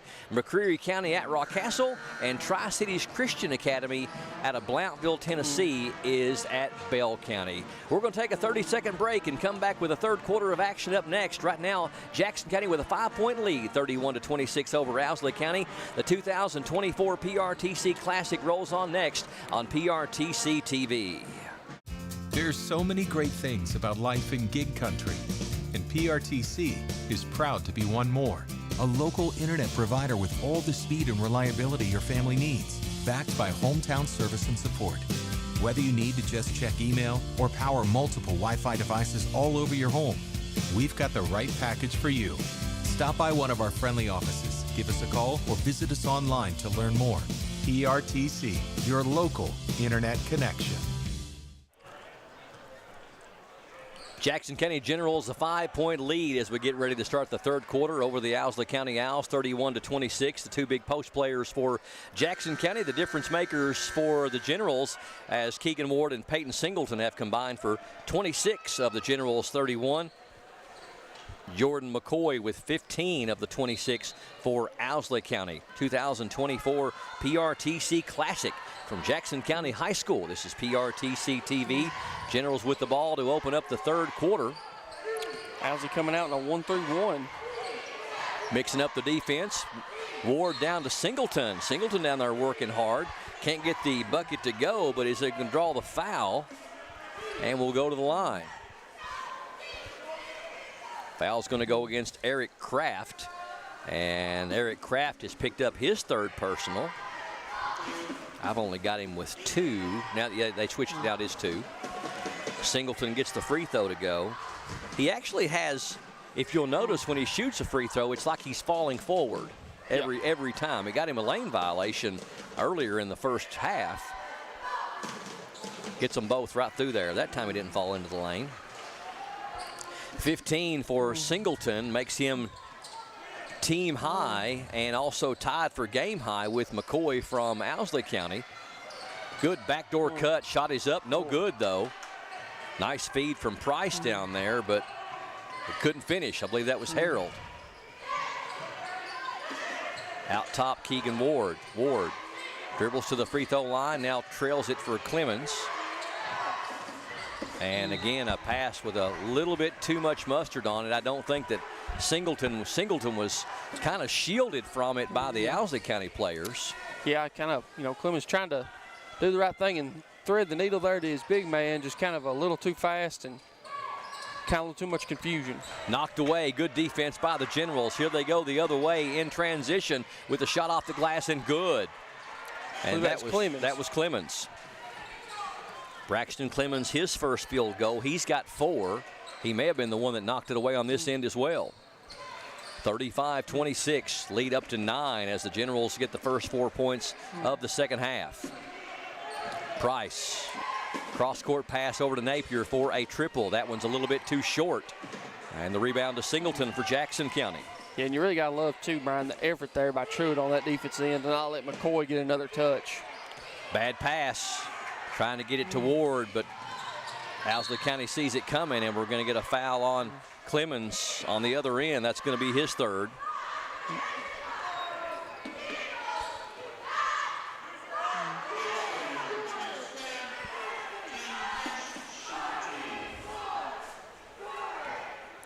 Clemens is third, team's first. And number 24 shooting free throws, that is Jordan McCoy. Gets the first one to go. He's got 16, 2 of 3 from the line. Number 22 replacing number 32. Kraft coming out and Halsey coming in. Second one on the way is good. So Owsley County shot it very well from the free throw line, Brian. They've only missed one for what I've got them with. Yeah, same here. Yeah, they got them 9 of 10. And McCoy just, I tell you what, a whale of a shooter. That Truitt from the wing, it's nice good. Shot. Tough shot there from the right baseline. Second field goal for Tanson. He's got 5. Real nice shot fake. One dribble shot from Truitt. 37-28, Generals by 9. Here's a lefty 3 from the wing. It's no good by number 22, Halsey. He did make one back in the second quarter. That one's well short. Ward with the rebound, trailing the play. That's another move. Off the glass, no good. A lot of body contact, no call. Down low, the rebound to Ward, up and in. Ward with 15. Him and Singleton with 30 combined. 39-28, lead out to 11. That's the biggest lead of the night for Jackson County. McCoy, spin move, back out top to Napier. Napier with the floater, it's going to roll in. Nice soft touch there by Napier. His second field goal, he's got 6.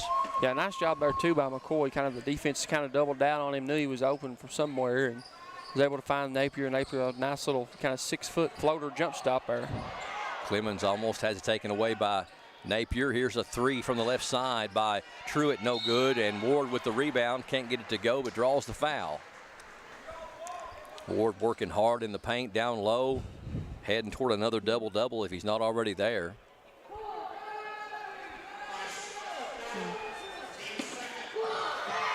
Foul was on Chase Price, and he's picked up his 4th. And the team's second as Ward rattles the free throw out.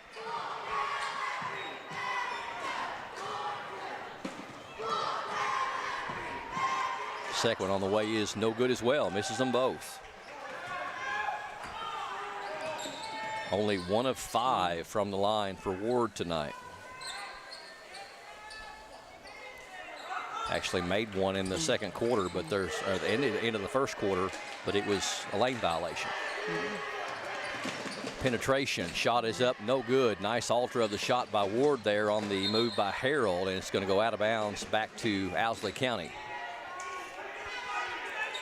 Generals have outscored them 8-4 here in the third quarter. We're at 4:33 left in the third. Price inbounds to Napier. Right side it goes to Halsey. Now back out to Napier.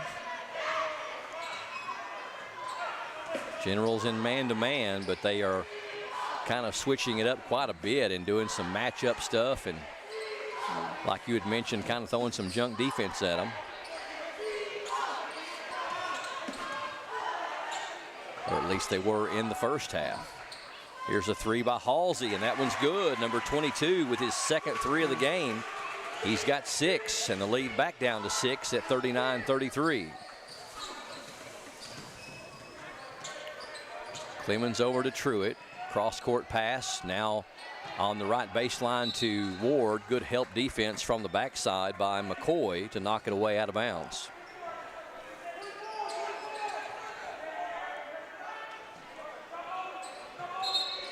Truitt going to inbound it, gets it into Ward in the corner. He draws the double team. Here's a 3 from the right elbow. I believe that was Gray. Can't get it to go, and saves it in nicely though, down low for Ward. Ward under the basket, had to kind of just throw it up there. Good defense by Owsley. Price with the rebound. McCoy on the other end puts it up, rolls it in, and the foul. So McCoy going to get a chance for a 3-point play. Foul was on Wyatt Gray, trying to set up for another charge. I believe that was Harold, Brian. Harold? Yeah, 20. I got you. Number 20, Harold. Nice move down there by Harold. Gray's first, team second. And Keegan Harold picked a good time for Owsley County to get his first field goal, as he's has a chance to bring him to within 3, but free throw is short. Harold has 4 points.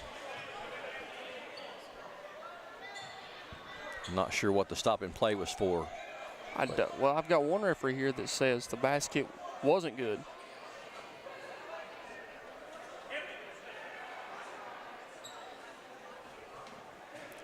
Well, the basket had to be good, though. Yeah, I think we just had a miscommunication. Yeah, a little miscommunication there. Well, I mean, if the basket's not good, then he couldn't give him 2 free throws because they're nowhere near 5 fouls. So, got to be one or the other. All right, basket was good, free throw was not. In the corner. Now goes to Clemens. Clemens can't get the shot off. Cross-court pass, nice catch there by Gray. Truitt from 15, it's too strong. Rebound to Napier, and we got a foul on Jackson County, and if that's on Truitt, that's going to be his 4th.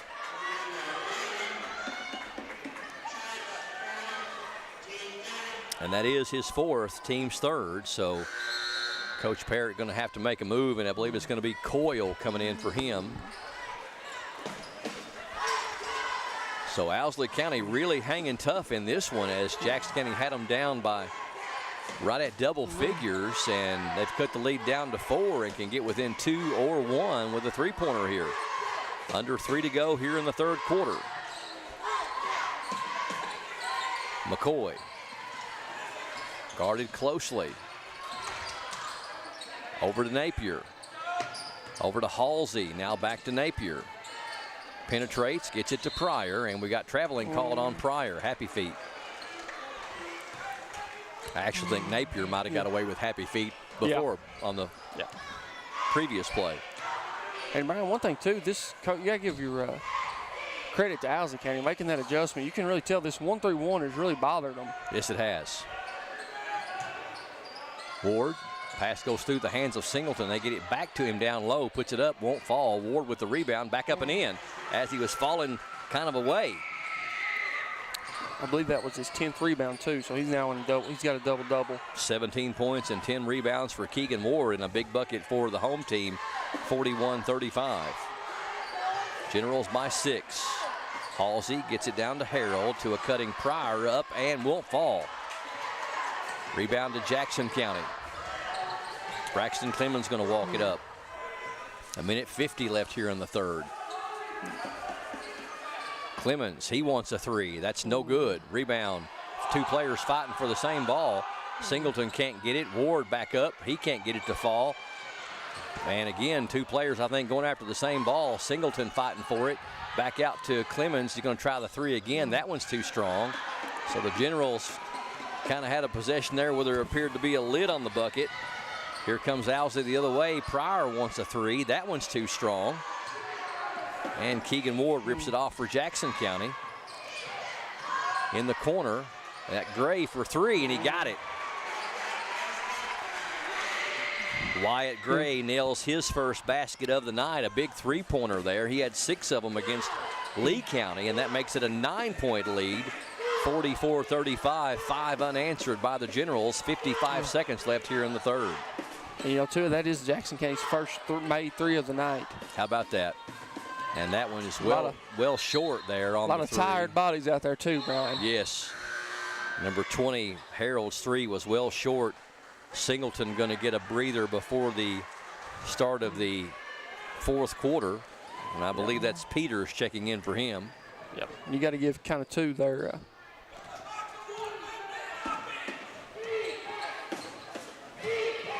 38 seconds left here in the 3rd. Double team coming for Clemens. He dribbles out of it though. Down low they go to Ward. Ward in the corner. Gray wants 3 more, and he got it. Wyatt Gray back-to-back 3s. And it seems too, Brian, once he sees 1 go in, that basket seems to get a lot bigger for Gray. Kind of be something to watch here going in the 4th. General's biggest lead of the night now, 47-35. They've got 8 unanswered. 10 seconds left in the 3rd quarter. Napier Over to McCoy for three, and he got it.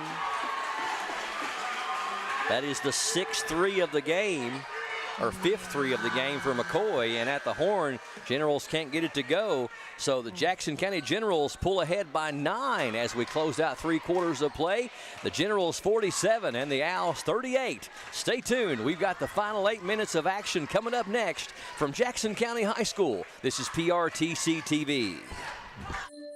Take the halls and take control with Advance Pay, the plan you've been asking for, with no credit check, no contract, and most features of postpaid, plus lots of new multi-month options and plans. It's Advance Pay from Appalachian Wireless. Take the halls with $100 off select Advance Pay devices. Ask Santa's Little Helpers about Advance Pay at your favorite Appalachian Wireless location. Your plan, your way. Advance Pay, because we are you. We are Appalachian Wireless. Are you working online from home? PRTC needs your feedback. Take a quick online survey and let us know how we can enhance your work from home experience. Your input will help us prioritize service improvements, including better outage notifications. Plus, when you complete the survey, you'll be entered for a chance to win 3 months of free PRTC Internet. Scan the QR code now to get started. Thank you for helping us serve you better, right where you work, at home. Jackson County outscores Owsley County 16-12 in that third quarter. They take a 9-point lead into the fourth quarter, 47-38. Jackson County over Owsley County. This is game number 2 of 5 for the PRTC Classic for 2024 here on PRTC TV, streaming to you worldwide live on this Friday, December the 6th on our PRTC TV YouTube channel and our PRTC TV Facebook page. Owls with the ball to open up the fourth quarter. Number 24 right there, the big reason they're in the game right now. 20 points for the freshman, McCoy. Nice left-handed shot there, but it won't fall for Owsley County. Ball is loose and saved in by McCoy, but right into the hands of Jackson County. Here they go the other way, and that's Gray up and in, and they're going to say a blocking foul on Owsley County. So Gray has really come alive here in this end of the third quarter, beginning of the fourth quarter with 8 points. And number 22, Halsey, picks up the foul. That's his first and the team's first of the quarter. Harold checking out for Coach Gross. Free throw is no good, though, by Gray, but they get the offensive rebound. Gray, he wants 3 more. That one's good. Just like you said, once he sees the basket, it becomes an ocean. Once he makes one, he's got 11, climbs into double figures in a hurry. 52-38. Jackson County's biggest lead now at 14.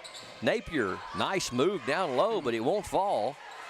Rebound to Kraft for Owsley. Cross-court pass to McCoy. McCoy, tough shot, won't fall, but does draw the foul.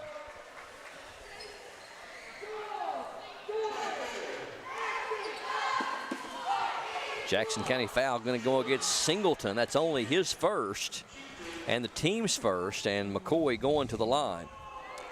McCoy leads all scorers now with 21. He has 5 3-pointers, and he actually has over half of his team's points. Second one rolls in as well. 5 of 6 from the charity stripe as well. Clemens draws the double team. Gets it ahead. Now a right elbow to Singleton. Down low to Ward. And Ward dribbled it off his foot out of bounds. Ward with 17. Singleton with 15. Owsley County just won't go away, though. They think the General's going to put them away. Steal by Clemens. Off the glass and good, and the foul. Huge play right there for the senior. Braxton Clemens gets his second field goal. He's got 6, but that's a swing right there, because that could be a 5 or 6 point swing, taking it away and with 3-point play.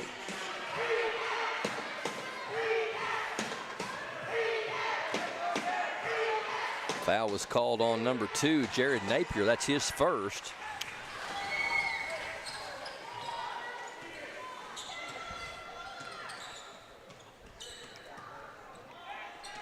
Free throw is good by Clemens. Give him 7. Down to number 40. Nice move right down there by Chase Pryor. And talk about getting a monkey off his back. That is the first field goal, first points for number 40 on the night, as he has struggled with foul trouble here tonight. But he's going to have a chance for an old-fashioned three-point play. Foul was on Singleton, his second, and the team's second, and the free throw rattles out. Rebound down there, though. The Generals not boxing out. Kraft with the rebound. Three-pointer by Napier's no good. McCoy has his shot blocked by Ward. And here comes Clemens out there with it for Jackson County. Puts it off the glass with the left hand. Gets it to go, and the foul. So Braxton Clemens with back-to-back opportunities at the old-fashioned hoop and harm three-point play. And you know, too, Brian, your guard play, I feel like, has really stepped up in this second half. They've stepped up to that adjustment. Owsley going to that 1-3-1 zone, kind of held Ward and Singleton both in the check. But now you're getting into this guard play, and it seems like that's really kind of got our guards going. Braxton Clemens completes the second three-point play. He's got 6 in the quarter, climbs into double figures with 10. Joins Wyatt Gray, Ward, and Singleton, 4 players in double figures for the Generals. Down low, nice spin move, and Singleton with a nice block, though, on Chase Pryor. Or Chase Price, rather. Chase Price with a great spin move, and he'll inbound. Price trying to trigger it in. Gets it into number 22, that's Halsey. Top of the key, the jumper is short by Kraft. And here comes Braxton Clemens the other way for Jackson County. Nobody picks him up. He puts it up and in. He beat everybody down there at the other end of the floor, and he's got 8 in the quarter, 12 for the game. He's got 8 of the Generals' 13 points here in the first nearly 3 minutes of the fourth quarter. It's out to an 18-point lead. 60-42. Generals threatening to put this one away. And Napier with this shot. It's up and no good, but does draw the foul. Napier going to the line with 6 points. He's 2 of 2 from the free throw line. Foul is on Clemens. He's picked up his 4th, so with the quarter he's having, you don't want him off the floor. If you're Coach Parrott, Napier can't get the first free throw to go. And got Coyle and Clemens coming out. You go with Peters and Truitt. Peters and Truitt checking in. Second opportunity is good for Napier. Napier 1 of 2 from the line. He's got 7 points on the night. Bounce pass down to Truitt, down to Ward, up and in. Nice ball movement by the Generals. First field goal of the fourth quarter for Keegan Ward. He's got 19 to lead Jackson County. 62-43. Owsley County needing to make a move here. Try to get back in this one. They find themselves down 19, and Coach Gross is going to take a timeout to talk things over with 4:42 left. Full timeout. It is going to be a full timeout, so we'll take a quick break as well. 4:42 left here in the fourth quarter. The Generals up by 19 over the Owls, 62-43. This is the 2024 PRTC Classic from Jackson County High School. We are PRTC TV. Make it a high-tech holiday season by teching the halls with Appalachian Wireless. Everybody loves an iPad, and right now, get the iPad 10th Gen 64 gig for just a penny with a standard 2-year agreement on the unlimited or mix and match plan. New or renewed, make this holiday season one to remember by visiting your favorite Appalachian Wireless location for details on an iPad 10th Gen for a penny. We are you. We are Appalachian Wireless.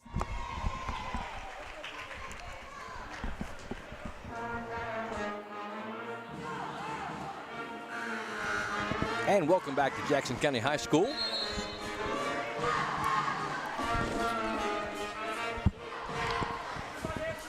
Game number 2 of 5 games to bring you this weekend here at the PRTC Classic for 2024.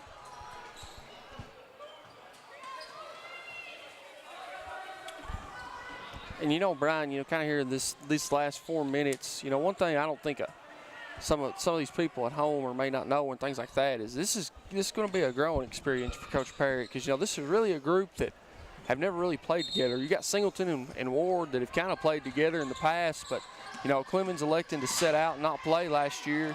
And then you bring in all these true freshmen that you're playing. You know, it's kind of an odd assumption when you got there. Jordan McCoy misses the three, follows his own shot, gets his own rebound, puts it up and in, and draws the foul. He's going to go to the line for a chance of another three-point play.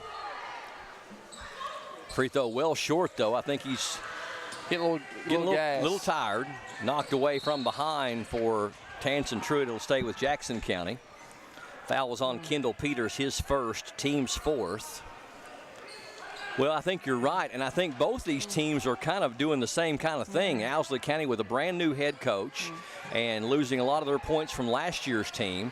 Down low it goes to Ward. He's trying to get a shot off and going to be knocked away by Owsley County. It'll stay with the Generals, but both these teams are kind of going through transitions right now, but they're just going to get better and better as they learn to play together. Here's a three from the corner. It's an air ball, but right there is Ward for the rebound. Can't get it to go. Gets his own rebound again and misses again, but this time it's going to go off of Owsley County back to Jackson County. 62-45. Generals by 17. Inbound, knocked away. Good defense by Owsley, but nice save in there by Ward into the hands of Singleton. He puts it up and in. Singleton's first field goal of the second half. He's got 17, and nice move down there by Napier as he beats everybody to the basket. Can't get it to go, but will draw the foul.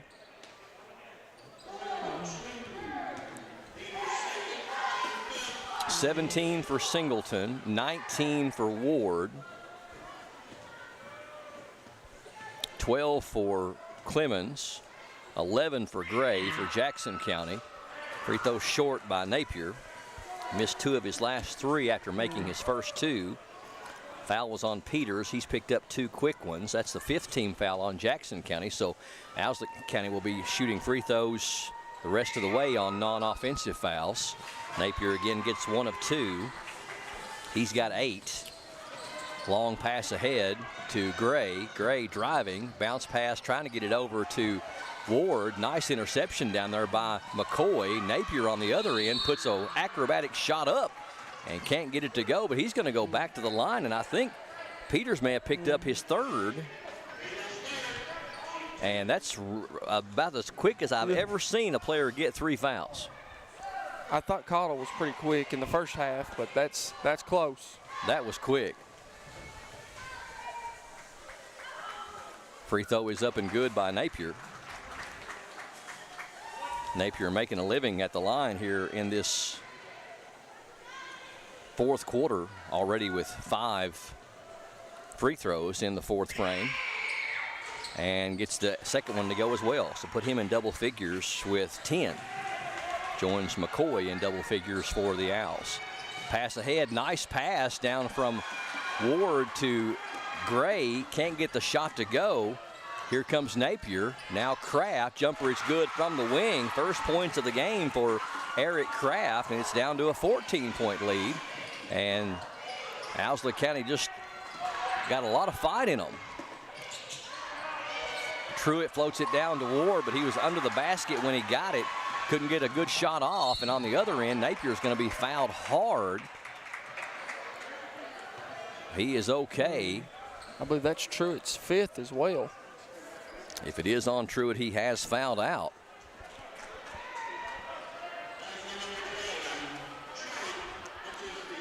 Truitt fouls out with 5 points. 3:18 left, 64-50, and Coach Parrott going to take advantage of. I think he called one. Did he call one? Yeah, I think he called a 30. He's kind of maybe want to talk this over. I didn't see any official signal that they were calling a 30-second timeout, but I know sometimes that the coaching staff will kind of sneak in a little quick timeout on a 5th foul because you get like you get a minute to make your decision. Yeah. 64-50, the Owls, a lot of fight in them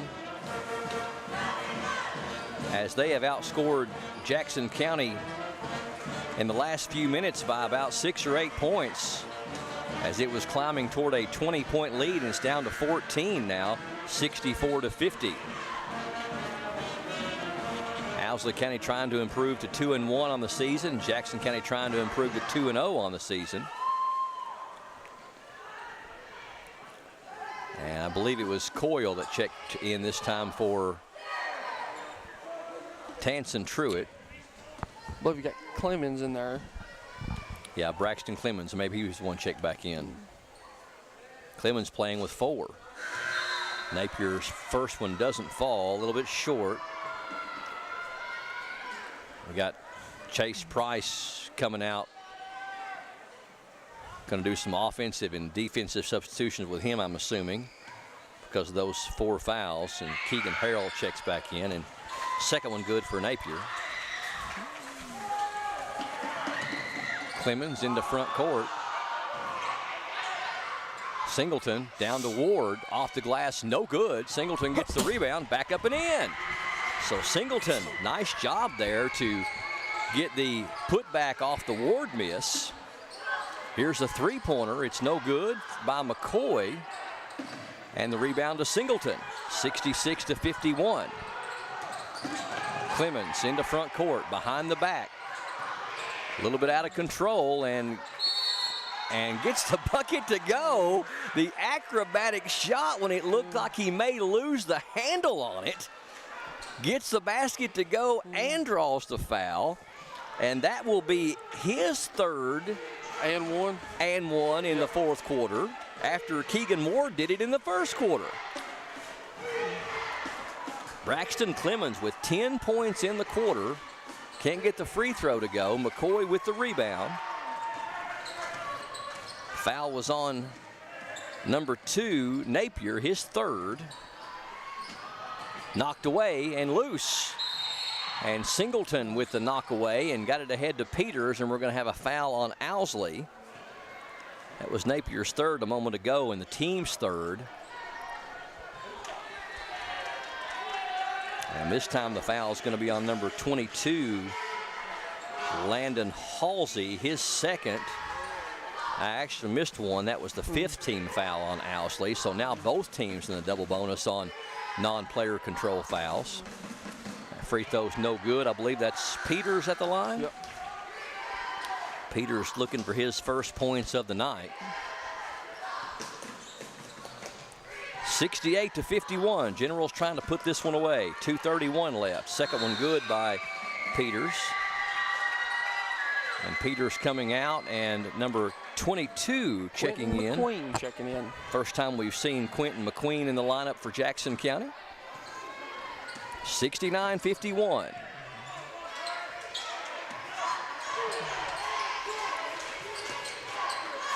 Kraft can't get the shot off. Halsey for a 3. That one's off the mark. Rebound to Singleton for Jackson County. Ahead to Clemens. Clemens in the corner, down low for Ward. Ward turnaround is no good. Rebound tipped up by Singleton. He gets it back, puts it up, no good. Ward gets it back, puts it up and in, and the foul. Well, that should do it, as Jackson County going to pull ahead by 20 with under 2 minutes to go. 21 points for Keegan Ward. Foul's going to go against McCoy. That's his second, team 6th. And Ward with a chance to complete his 4th three-point play, maybe the 4th or 5th of the game. Free throw is good. That is 9 points in the second half, 13 in the first half, 22 for Keegan Ward. And the lead's at 21, 72-51. Step back 3 for Halsey, off the mark. They get the rebound, Harold does, and we're going to have a foul on Singleton for Jackson County. Only Singleton's third.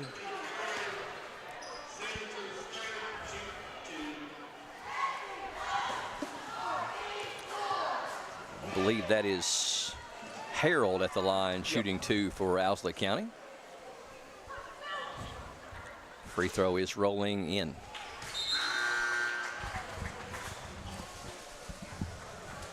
Got Vickers checking in for Jackson County, replacing Ward, and that may be all we see for him tonight, as the Generals are up by 20. Harold's second one is also good. A lot of free throws shot in this game tonight. Inbound, McQueen. In the corner to Gray. Now down to McQueen. Shot is up and good. Nice move. Quentin McQueen didn't waste much time getting in the scoring column. Just came off the bench and gets his first bucket. 74-53, a minute 25 left. McCoy penetrates. Napier, he wants a three. Got it. First three of the game for Napier. He's had a whale of a second half and fourth quarter.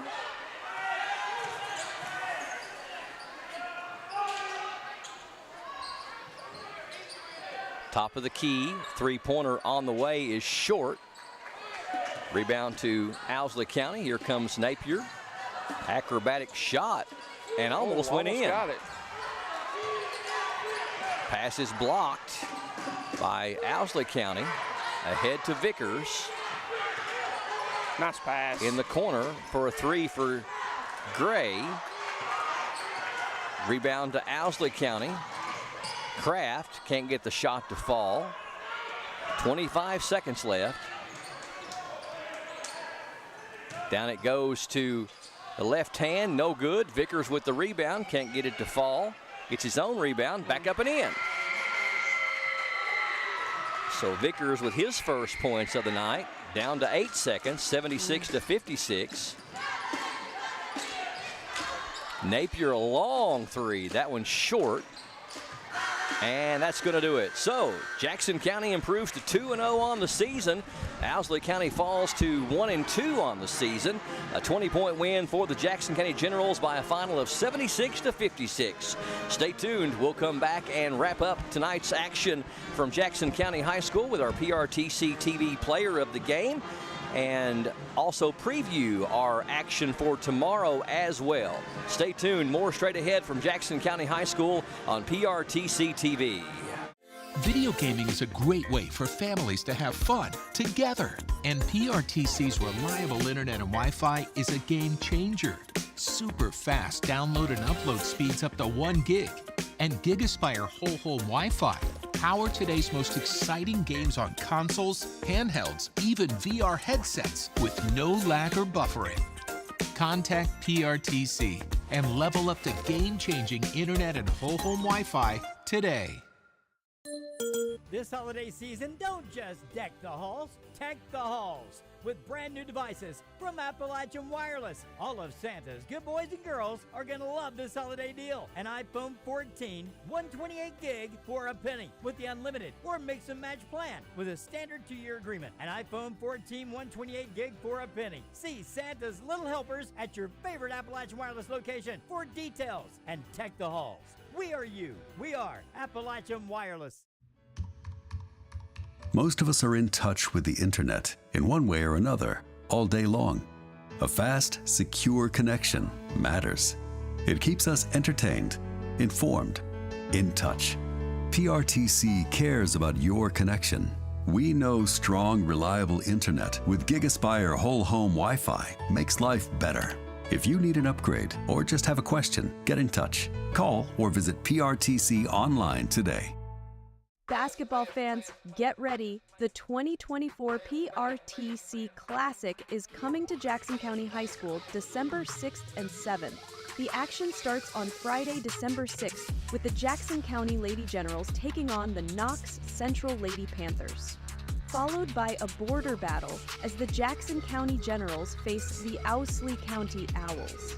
Saturday brings even more action as the Jackson County Lady Generals take on the Leslie County Lady Eagles. Then, the Jackson County Generals battle the Morgan County Cougars from the 16th region. Then, the grand finale. as the Madison Southern Eagles from the 11th Region square off against 7th Region power, the Trinity Shamrocks, in what should be a classic main event. If you can't make it to the games, no problem. Catch every second of the action live on PRTC TV's Facebook page and YouTube channel. The 2024 PRTC Classic, December 6th and 7th at Jackson County High School. Don't miss this action. It's more than basketball. It's a classic. It is a final from Jackson County High School. The Jackson County Generals with a 20-point win over the Owsley County Owls by a final of 76-56 in game number 2 of a total of 5 games we're going to be bringing you in the 2024 PRTC Classic. And we got 3 games tomorrow. We'll tell you more about that here in just a minute. But right next to my right-hand side, we have our PRTC TV co-player of the game. And I believe you're tired tonight, Keegan, because I saw what you were doing out there, and it was some serious work. 22 points, 16 rebounds. Congratulations on a great win, but it was a physical game from the word go. Yeah, it was very physical. They had a big boy down there. He's a pretty tough matchup. Played a good team game. Struggled the first half, but we turned it around in the second half. What's it like when you have some senior leadership on the floor with you and also Peyton Singleton? You guys have played a lot of ball. You've got a third senior starter in Braxton Clemens. It is a really different mix this year in that it seems like a lot of guys that are getting playing time so far are either seniors or they're freshmen. Yeah, it's very unique. I mean, them freshmen, man, they're good defenders, man. They'll flat out guard anybody. I mean, they got straight apart. Me and Peyton were the double-double duo. Braxton Clemens, man, he's a good passer, good dribbler, and helps get the ball up the court. Good player. I mean, I like the same a lot. Well, and like Wyatt Gray, Hunter Carroll was saying that once he finds his range, and we saw that again tonight, it's like that basket becomes like a big old ocean. He just once he finds his range, Wyatt Gray can get hot too. Yes, when Wyatt Gray gets hot, I mean, it's game over. I mean, he's hitting 3 balls, it's hard to guard us.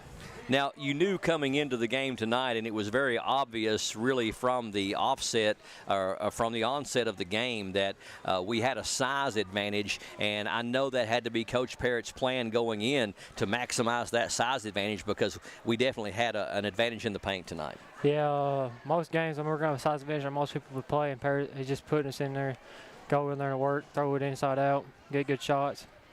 So it's really our game plan. 2-0 against a couple of neighboring counties in Lee and Owsley. It's got to feel good to get off to a 2-0 start and to get the win tonight against a scrappy little Owsley County team. One thing about them, they didn't go away. No, they didn't. I mean, they never gave up. They fought really hard. They really did. It's a good test for us. So tomorrow we've got a school coming in we don't know a whole lot about, coming to us from West Liberty over in the 16th region. I believe they're like the 61st or 62nd district. I think they used to play in the 62nd, now the 61st. Don't know much about the Morgan County Cougars other than they've had a couple of really good seasons the last couple of years. Yeah, they've had some really good seasons. They graduated people, but I'm still sure they're going to be a tough team, tough fighting for us. We're going to go get ready, go to bed tonight, get some rest, and then come out tomorrow and play hard again. Sounds good, man. Great game. Another double-double tonight. And you are our PRTC co-player of the game. Hand off to your brother over there, Peyton Singleton, all right? Okay. Great game tonight, Keegan. Peyton Singleton going to join us. He was also a double-double tonight, 19 points and 14 rebounds. And Peyton with 19 and 14, and Keegan Ward with 22 and 16. And Peyton, as I was telling Keegan, it was obvious from the get-go. We had a lot of fouls that were being called in the game. It was a very physical game. You had to keep your emotions in check and just try to keep your eyes on the prize tonight. Yeah, we knew coming into this game where our strength was, being able to dominate down low, and that's what we stuck to. You really seem like you are really working hard in the paint, not only on first attempts but second attempts, and you and Keegan just down low really fill the paint up. We had a size advantage tonight, and I felt like we took advantage of it as a team. Yeah, we did. We just knew, like I said, we just knew they didn't have nobody in there to guard us. Now, You and him both, though, you don't really mind to step out and shoot the perimeter shot because both of you all have good soft touches and all that kind of stuff. But I noticed tonight you really kept the ball in the paint. And is it kind of a situation to where, depending on what the defense is giving you, you and Keegan, neither one care to step outside and shoot the three if you've got the look? But tonight, it was all the money was in the paint tonight, wasn't it? Yeah, we just knew that they were starting to make a run coming back, and we just just couldn't start chucking shots up from behind. Just keep it simple, and put the game away. Both you guys had double-doubles tonight, but you got to say something about the Owsley County Owls. There was at least 3 or 4 times that it looked like we were going to really spread it out and get a big lead on them, but they never gave up. You won't see many teams scrappier than these Owls. They just kept coming. Yeah, they're a good team. They're young. They don't give up. Well, I know you guys go by numbers a lot, but on the other side of the ball, number 24 is only a freshman, and he had 24 points. He really kept him in the game. But I felt like that we just kept utilizing our size and getting up and down the floor and trying to create a transition game. And didn't you feel like we kind of played to our strengths tonight because that was what made the difference in the game? Oh, yeah. I mean, like I said multiple times, there's just not many teams that can guard both of us down there. 2-0 on the year, wins over Lee and Owsley, a couple of adjacent counties to us. Got a team coming in tomorrow we don't know a whole lot about. I was telling Keegan that I think over the last 2 seasons they've won like 45 games, and I know they graduated some players, but it's going to be a little bit of a mystery in a team that I don't think that Jackson County and Morgan County has ever played each other, but I think you guys are doing a home and away with them this year, and we're going to go on the road and face them a little bit. What have you heard about the Morgan County Cougars? We heard that they graduated 80 points and bringing back 8 of it, but other than that, we don't know. We don't know too much. Great start to the season. You and Keegan are kind of becoming the double-double machine. 19 points, 14 rebounds. I felt like you worked for everything you got tonight. Great play tonight, and that's why you are one of our PRTC TV co-players of the game. Thank you. Great job, Peyton. Hand off to Hunter for me. And these two guys combined for 41 points and 30 rebounds in this basketball game. And I tell you something, whenever you get to a place to where, Hunter Carroll, that you've got your 2 post players that are going to combine for 41 points and 30 rebounds, you are going to give some other teams a lot of headaches in the paint. And you know, Brian, too, I really think, and truly going back to, you know, we talked about earlier in the broadcast that our guard play picked up in the second half, but that does not happen unless your post players set the tone like they did. Forcing Owsley County to make that adjustment, going to that 1-3-1 to try and contain the bigs, and I thought they did a phenomenal job at that too, at being able to kind of contain our bigs a little bit in that third quarter, kind of relying on our guard play, and, you know, thankfully our guards stepped up. You know, I thought Wyatt Gray played very well in the second half. I thought Braxton Clemens played very well, you know, kind of fought foul trouble, things like that. Braxton Cool, you know, he's kind of that young freshman. He's not going to really fill up the stat sheet, but he does a lot of things right. Well, and Braxton Clemens had 10 of his 14, and I think that was pivotal in that fourth quarter. But like you said, Wyatt Gray came alive, 3 threes in that second half, and we had the same 4 players get double figures that we did against Lee County. And when you can put 4 players in double figures your first 2 games of the year, that makes you a difficult out because you got 4 players that can score. Yeah, and, you know, those 4 players that can score, and, you know, it comes at different spurts as well. You know, I feel like obviously setting the tone, no one's crazy. Wyatt Gray's your primary 3-point shooter. I think, you know, Clemens he's doing a very good job at the early going with his offense, Brian, of getting downhill and making plays for his teammates. And, you know, if they're not going to guard him or give him that layup or, you know, those 6-footers, he's proven that he can take them and make them so far in the early going. And then, you know, like I said, kind of jokingly there, at some point in times that maybe their best offense might be just to shoot a long 3 and let Ward and Singleton clean it up. Well, and talk to me about the hustle play of Tanson Truitt. You get the feeling that he's right on the cusp. Some fouls, some hacking action that it took him out of the game a little bit. He ended up fouling out with 5 points, but we called his name a lot on scrapping for balls on the floor and a lot of good hustle plays. Absolutely, and, you know, you got to give your praise to him and Braxton Cool as well, the freshman. You know, didn't have him in the stat sheets tonight as far as scoring. But, you know, he did I feel like both those very young freshman guards, they're very raw. They're going to have some headaches and some learning curves and things like that, Brian. But they did a lot on the defensive end. You know, they enjoy taking pride in trying to contain or shut down the other team's best player. kind of keep going, keep figuring that things out. And obviously, they're 2 freshmen. There's going to be some learning curves. There's going to be some growing pains with them, as any other freshman is when you put them in this varsity experience. On the Owsley County side, we had 2 players that combined for 38 of their 56 in freshman Jordan McCoy and also number 2, Jared Napier. Napier with a big 10-point fourth quarter, but man, Jordan McCoy for a freshman shot lights out, had more points than anybody on the floor tonight with 24. Oh, I mean, if you're an Owsley County Owl fan, I feel like you got to, you know, it got away from there at the end, but I thought they did a great job, Brian, that they were constantly competitive. I never felt like there was a point in time on the floor where they quit. Yes. You know, they never took that knockout punch. They took a bunch of punches, but, you know, handling that adversity and not laying down and quitting, that's something that's, you know, going to be very important moving forward. And, you know, if you're Coach Gross and Owsley County, you got to be really excited about that freshman. McCoy, leading all scorers in the PRTC Classic, 24 points on the road. I mean, county, you know, a county and school, it's just, you know, you got to be, if you're a coach, you know, there's going to be a lot of positives that you can build on from this film session. Well, one thing about the team, that the adjective that comes to mind about Owsley County tonight was scrappy, and they never quit. They played with hustle all night long, and that is a sign of a team that if they continue to do that, they're going to make a mark because they're young. Oh, yeah, and, you know, they're young, and it's building pieces. You know, just like we talked about with Jackson County, with that being headache and growing pains, there's going to be the same thing for Owsley County. But you can't, you know, the season's not made or won in a day. You kind of got to get in the lab, keep working, keep your head down and things like that, and you're growing, you know. Coach Wright of Villanova used to always say, you know, our best game should be our last game. You know, just keep building. You know, not everyone should have, you know, the goal of trying to win the state championship or thing like that. You just, as a team, you want to work on individual, growing as a team, and being able to continue to get better each and every game. Again, the final, Jackson County 76, Owsley County 56. The Generals improved to 2-0. Owsley County drops to 1-2. Let's get a final rundown on both team and individual stats with Hunter. We'll start with Owsley County's individuals, Brian. You had number 32, Eric Kraft with 2 points. Number 40, Chase Price with 2 points. Number 20, Keegan Harold with 6 points. Number 22, Landon Hazley with 6 points. Number 2, Jared Napier with 14.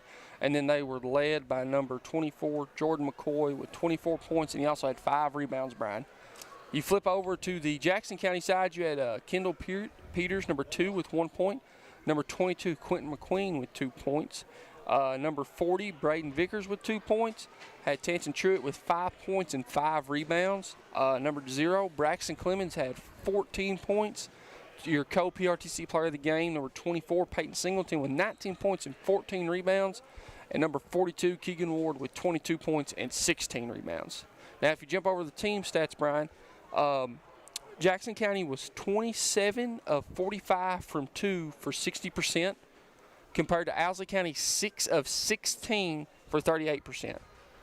Owsley County shot 8 of 24 for 33% from the three-point line, compared to Jackson County's 3 of 15. Jackson County was 13 of 24 from the free throw line, compared to Owsley County's 20 of 25 for 80%. Owsley County had 4 team assists compared to Jackson's 15. Jackson County had 46 team rebounds, Brian, and 20 for Owsley County. Owsley County had 13 turnovers compared to Jackson County's 15. And one thing, Brian, I do want to kind of touch on with the team stats that really sticks out to me is Jackson County had more offensive rebounds tonight than they did defense. I had them for 24 offensive rebounds and 22 defensive rebounds. That's unusual. Yeah, that's unusual. And like we said, you know, just kind of got to be proud of that group and their effort and things like that tonight on both sides. You know, like this is going to be something I think both these teams can build off this moving forward and continue to grow and get better as a basketball program. Well, and when you tie a couple of stats together, when you tie the offensive rebounds into the fact that Jackson County had 45 attempts from the field tonight to only 16 for as far as from 2-point shots, that's almost a 3-to-1 ratio, and a lot of that is off of those offensive rebounds. Turnovers pretty equal, but assists were much higher for Jackson County. I think Owsley County's got to learn to rebound the basketball better if they're going to hang with some of these guys that are bigger than they are, and get some more assists and make it less of a one-man game, more of a helping out kind of game. Yeah, and Jackson County, you know, they shot overall from the field, they shot 50%. They were 30 of 60. So, very effective. One thing, if you're Jackson County, probably need to clean up is the free throws. Yes. So, Alza County, though, I thought they shot the ball very well from the free throw line. Very 20 good. of 25. And I think probably 4 of those misses, Brian, come in the fourth quarter. And Yep. you got to think that fatigue's playing into a factor there with it being the third game of the season. No doubt. And for Jackson County to shoot 50% from the floor and only 3 of 15 from the three-point line, they shot very well, over 60%, like you said, 27 of 45 from two-point land. So big win for the Generals, 76-56 over Owsley County. That's going to do it for us tonight as we wrap up our second broadcast. Again, tomorrow we got 3 games for you at 3 p.m., 5 p.m., and 7 p.m., the second and final day of the 2024 PRTC Classic. At 3 o'clock, it'll be the Lady Generals of Jackson County, who lost a rough one tonight by 26 or 7 points to Knox Central. I think it was 77-49. Knox Central just too much for them tonight with Hallie Collins and crew.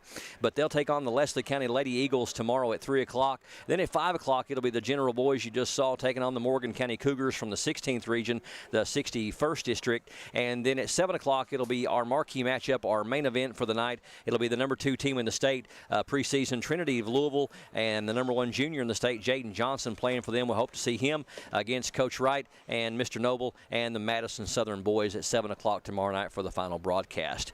That's going to do it for us tonight. We hope to see you tomorrow. If you can't come out and root the teams on live, then join us. We'll be on our PRTC TV YouTube channel and our PRTC TV Facebook page streaming live tomorrow on December the 7th, starting at 3 o'clock for all the coverage of the final day of the PRTC Classic. For TJ Isaacs, Justin Lakes, Mark Solveridge, Hunter Carroll, this is Brian Murray saying so long, good night, and God bless you. Thank you for joining us for another special presentation of high school sports here on PRTC TV.